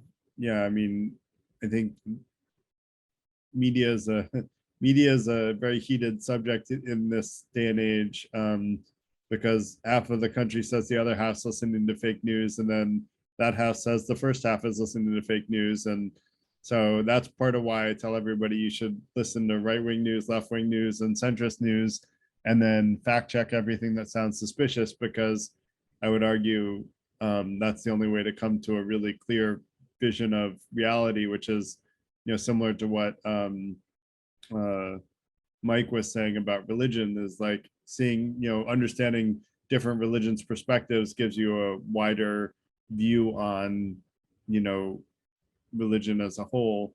I think seeing the world from different perspectives is what part of why I started the Freethinker Institute, is to help us all see from different perspectives and learn different perspectives from each other, because I think that gives us all a better understanding of the world and helps us acquire knowledge and wisdom more effectively.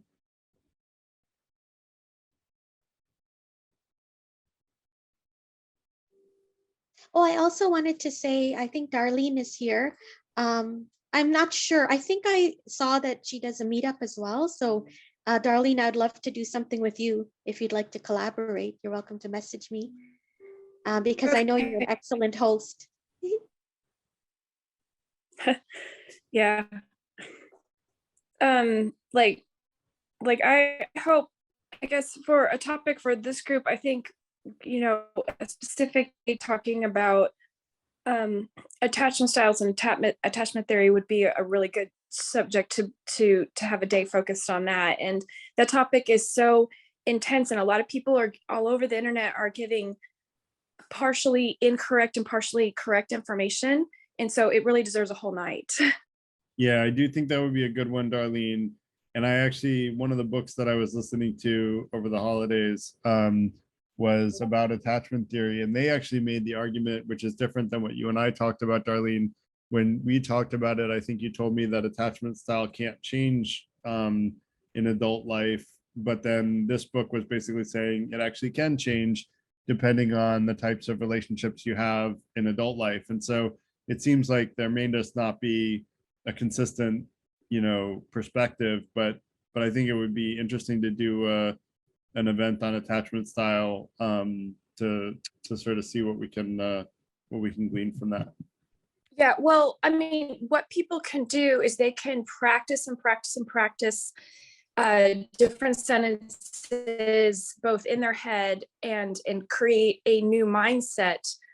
But they still are going to, when things first happen, because with their theory, it's when a problem arises, and when they feel their original one that their brain developed when they're a child comes up, they can, when they feel it, they have to be aware of it, and then they can switch it over. And that's what people mean by change. But the initial one, they have to become aware of what their own is. Mm-hmm. And then they can be in a practice of when it comes up to switch over, like within a matter of seconds. That's what those people mean by change it. But they can't change the initial one, but they can become aware of it, and literally in just a few seconds go into a more positive, productive mindset.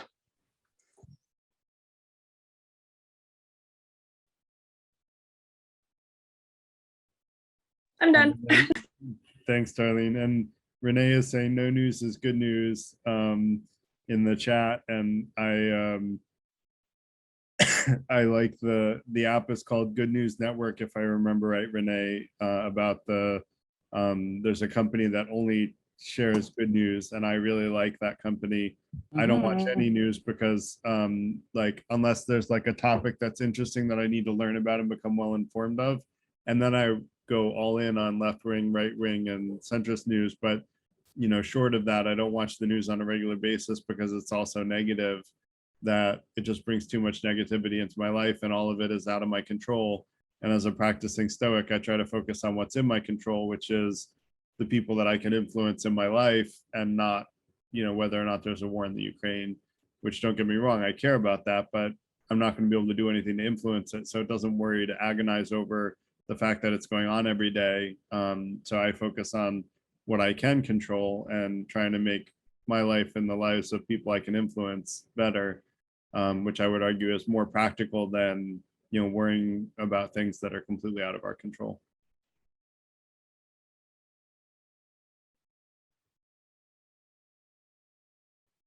We also had a night on Stoicism. I forgot about that. Greg Lopez presented on Stoicism, which is one of the philosophical practices I've learned the most from. Stoicism, there's different types of schools of thought in Stoicism, but some of them have a lot of wisdom to offer.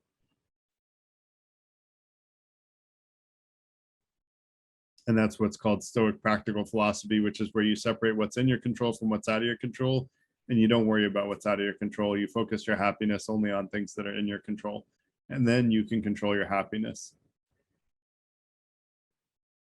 which I'd argue is pretty good advice.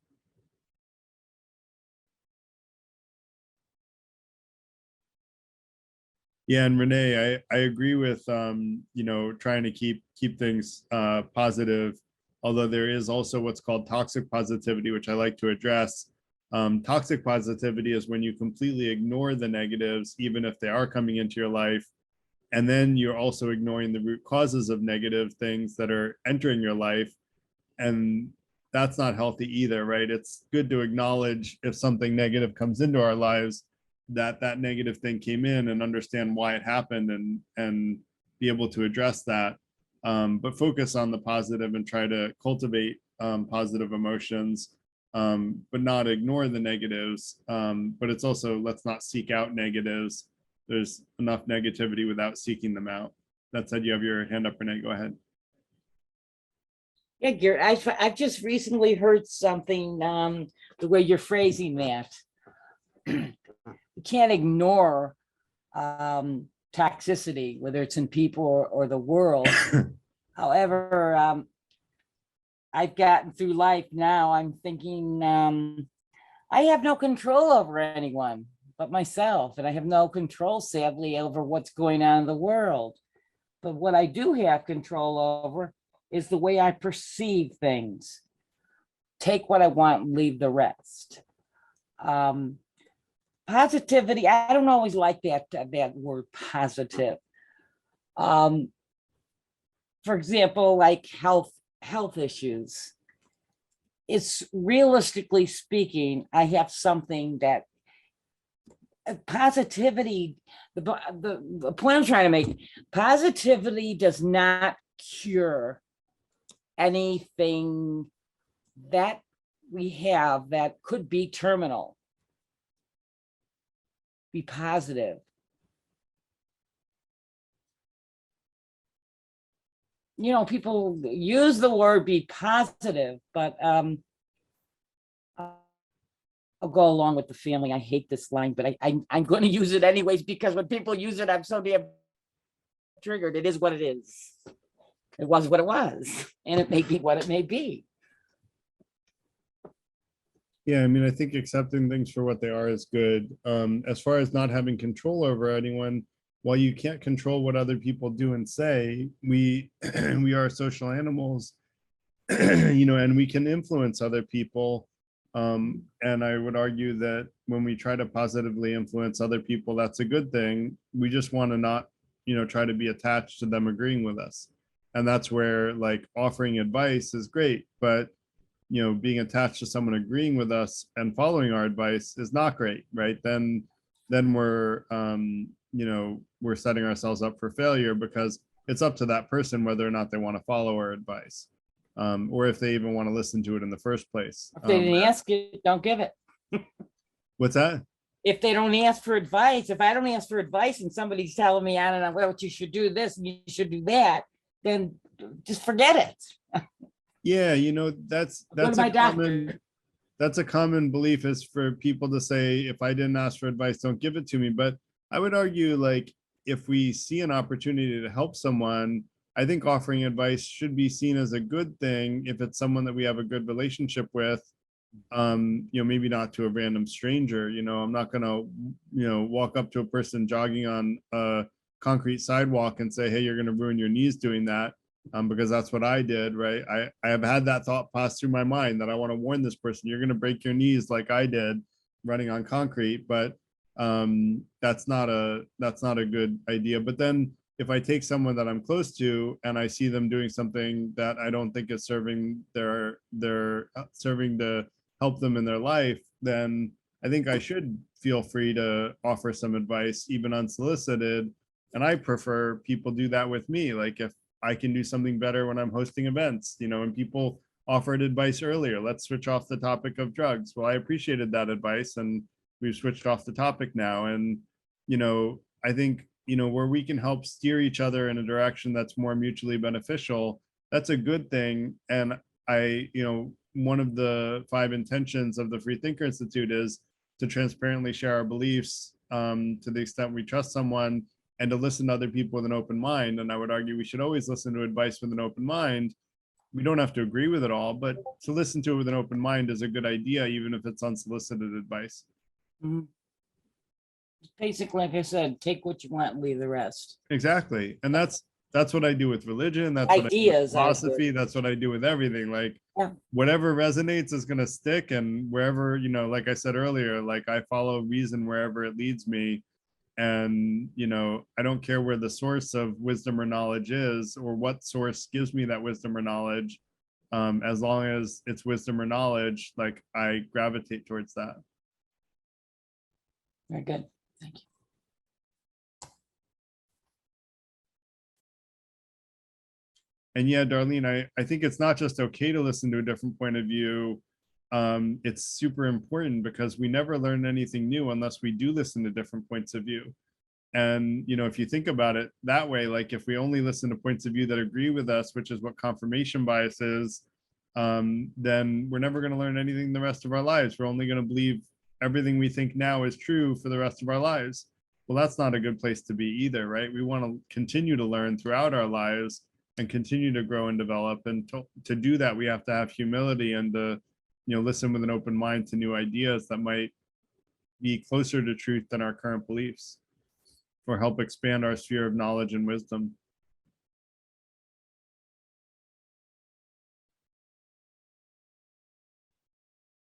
Yeah, and I don't know who iPhone is, but they pointed out that people are usually afraid to get advice because they're afraid their ground is being shaken. And it's true, like there's a certain amount of scariness to admitting you're wrong. But I like to say, if you admit you're wrong with good judgment, you're immediately right again. You're more right than you were before when you were actually wrong. So, you know, it's actually a good thing to admit you're wrong, because if you do it with good judgment, you're more right than you were before. And that, I hope, like, keeping that saying in mind will take the sting out of admitting we're wrong, because it just means that we're more right by admitting we're wrong. And so, but I do think that people, like, there is a lot of reluctancy for people to admit they're wrong. It's almost like we think our credibility is going to be undermined if we admit we're wrong, whereas the truth is most of us actually believe, like we'll listen more to with an open mind to someone who has admitted they're wrong and shown vulnerability in being able to admit they're wrong, than those people who buckle down and say, I'm right, I'm right, I'm right, even when it's very clear that they're wrong, right? How many of those people do you trust if you see very clearly that they're wrong and they keep insisting they're right? I don't trust those people, right? Like I'm going to listen to them with an open mind, but I'm not going to trust them as much as someone who admits they're wrong when it's clear that they're wrong.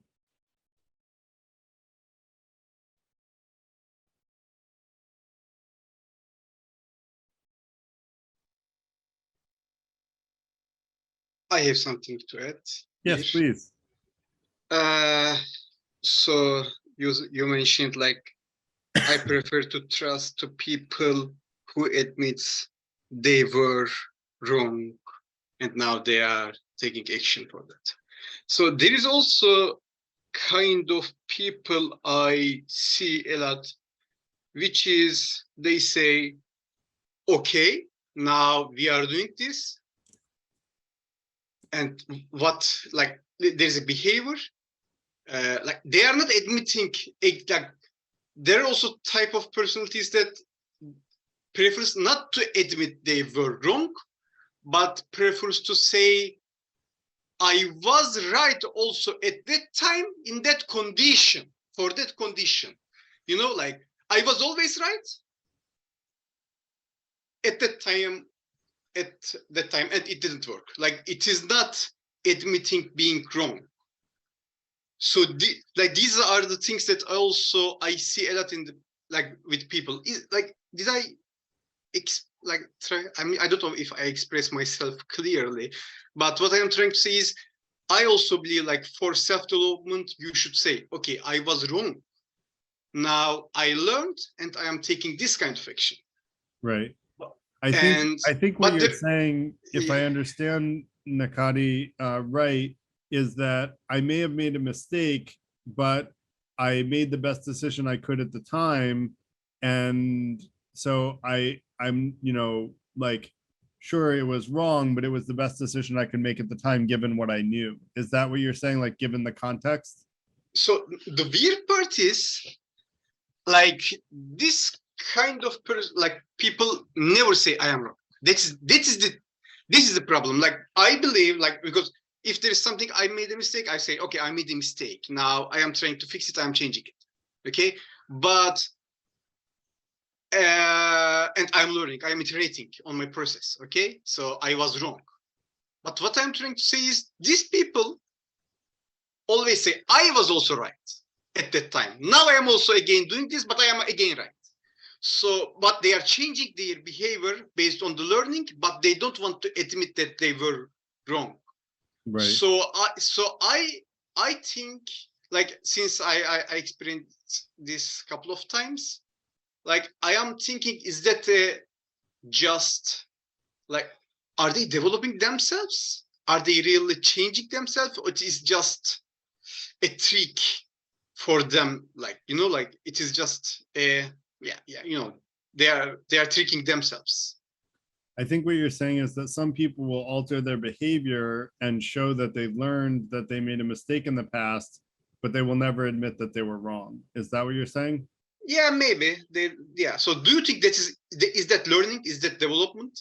I What do think, you think? I think it is development and it's learning, but it shows that they lack the humility, and that they're kind of feeding their egotism of, I will never admit that I'm wrong, or maybe they come from a background where admitting you're wrong was seen as a weakness, and they don't feel like they can be that vulnerable with people, and maybe they just don't trust us, you know, the person they're talking to, enough to be vulnerable with us. Maybe we haven't given them a sense that we won't judge them for admitting they were wrong, and you know, and maybe, you know, so I think all of those are reasons that someone may not admit they're wrong, and it's complicated and nuanced. Yeah. So I think I understand you, but what I am thinking is, yes, like, now they are taking the correct action and they are trying to fix it, but I am still not sure if it is a development if you don't admit that it was a mistake, because now you are just trying to patch the solution, you know, like, fix that solution at that moment. Like, you are just trying to find a solution at this moment because it previously it didn't work. So, I mean, I am not sure if not admitting that we were wrong is developing us, you know, like, because I think we are not going to the root cause. We are not going to the root problem. Right. Well, if the person is changing their behavior, right, then they are fixing the root cause of the problem. They're just not acknowledging that they made a mistake in the first place. And that's where I was offering some alternative reasons why they may not admit that they made a mistake in the first place. You know, it's like if your significant other always finishes the ketchup and doesn't buy a new one, well, if they, you know, if you say, hey, that really annoys me, and they start buying a new ketchup when they finish the ketchup, then great, they solved the problem. But if they never admit they were wrong to not have done that in the first place, that doesn't mean they didn't learn the lesson, because they changed their behavior and they did learn the lesson, you know. So I'd argue you can learn the lesson without admitting you were wrong and show a behavior change. That's certainly better, in my opinion, than not showing a behavior change and continuing to make the same bad mistakes over and over again and not learning from them either. So, you know, I would call it a middle ground, you know, not quite as good as acknowledging the mistake, but not quite as bad as not learning from it. Okay, so, okay, yeah, I mean, so I think I still not 100% sure about this, but I got your point. Yeah. Shaunak, you go ahead, and then I want to mention something, respond to something Carl said in the chat. So go ahead, Shaunak. Yeah, just was wondering if we could do a topic on discipline over the next year. I think that would be a good topic because, you know, achieving goals and everything is okay, but without discipline, that's not going to happen. And a serious discussion on discipline might be in order, and maybe some advice from you as well, Garrett. Yeah, I think discipline would be a great subject. I have a lot that I can talk about on that, so I won't get into it now because it's the end of the evening, but just a suggestion. Yeah, it's a good suggestion.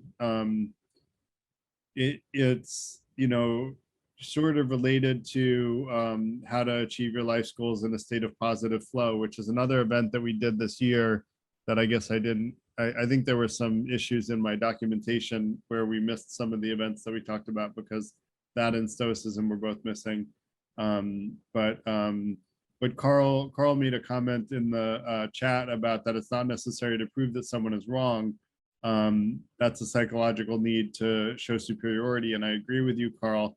I think pinning someone down and forcing them to admit they're wrong may not be healthy, but I think being able to proactively admit we're wrong from our own perspective without someone forcing us to do it shows a sense of humility and desire to grow and learn and develop and admit mistakes, and shows a level of willingness to be vulnerable that I think should be seen in a positive light rather than seen as a weakness.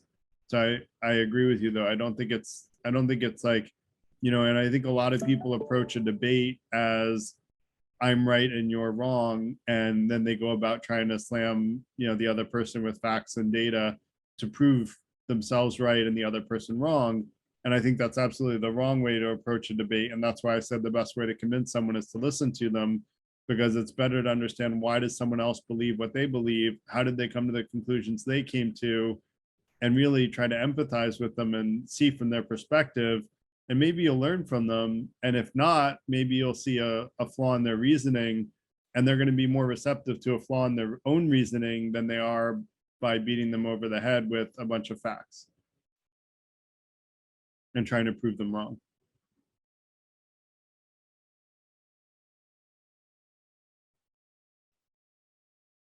So we're rounding out about 10 to 9.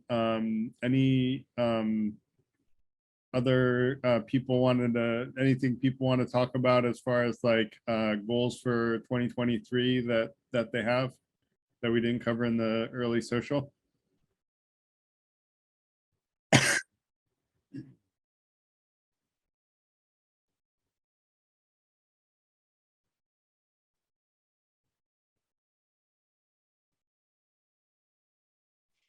Well, everyone's quiet today. We have still more time if anyone wants to say anything. This is our last Tuesday of the year.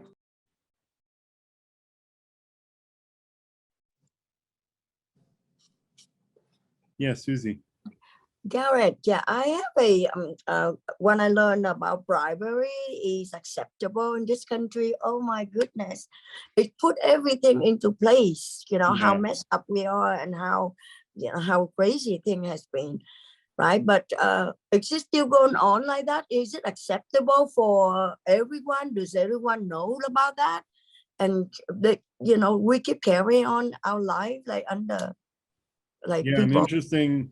That's a question about the media. Like, interestingly, you know, the media doesn't talk about that on a regular basis, and you know, and mostly probably because the media is owned by, you know, the people who have enough money to bribe, right? Like, and so the media, right wing, left wing, centrist, no media really is regularly talking about how outrageous it is that bribery is legal in the US and that it's a thing, and that our you know, hold on democracy is slowly being bought away. And unfortunately, like the fact that money buys power has been true even before Citizens United, but it's only more true now, because more and more money is going into politics since Citizens United, since the floodgates got opened. So it's definitely a difficult situation. Yes, you know, I noticed that during COVID time and we were doing the elections, you know, for 2020 or some, whatever, you know, for other election, and a lot of money, donation, contribution, they never stop coming in, you know, asking for money. And there seemed to be like a lot of money. The more money, the more change you can get into office.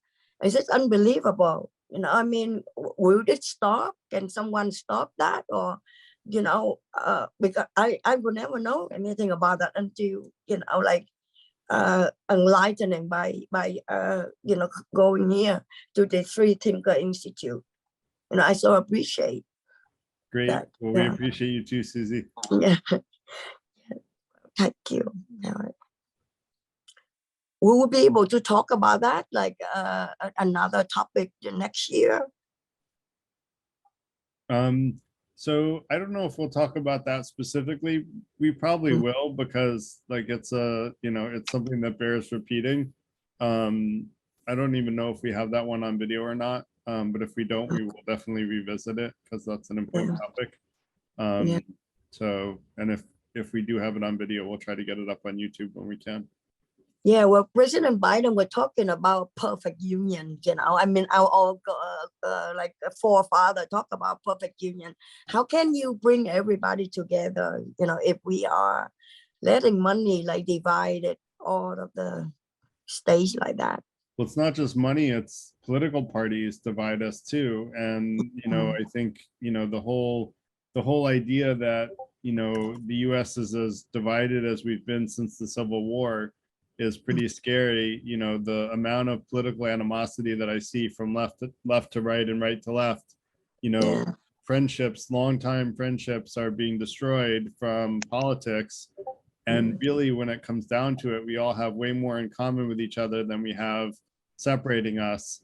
And it's just that the powers that be are trying to divide us because we're more easily conquered if we're divided. And I would argue we should all be uniting. And that's one of my many goals of the Freethinker Institute, is to unite people across common values, which are the 5 intentions. Which, if I can just mention them really quickly, it's to be the best version of ourselves, seek truth, and be fair is the first intention. Number 2 is to be transparent about who we are and what we believe to the extent we trust someone, and to listen with an open mind to new ideas that will help us be the best version of ourselves, seek truth, and be fair. Number 3, the third intention is to improve our critical thinking skills so we can better discern fact from fiction and wisdom from folly. The fourth intention is, once we see the truth more clearly using great critical thinking skills, we want to increase happiness and decrease harm in the world. And then number 5 is an eagerness to give and receive love.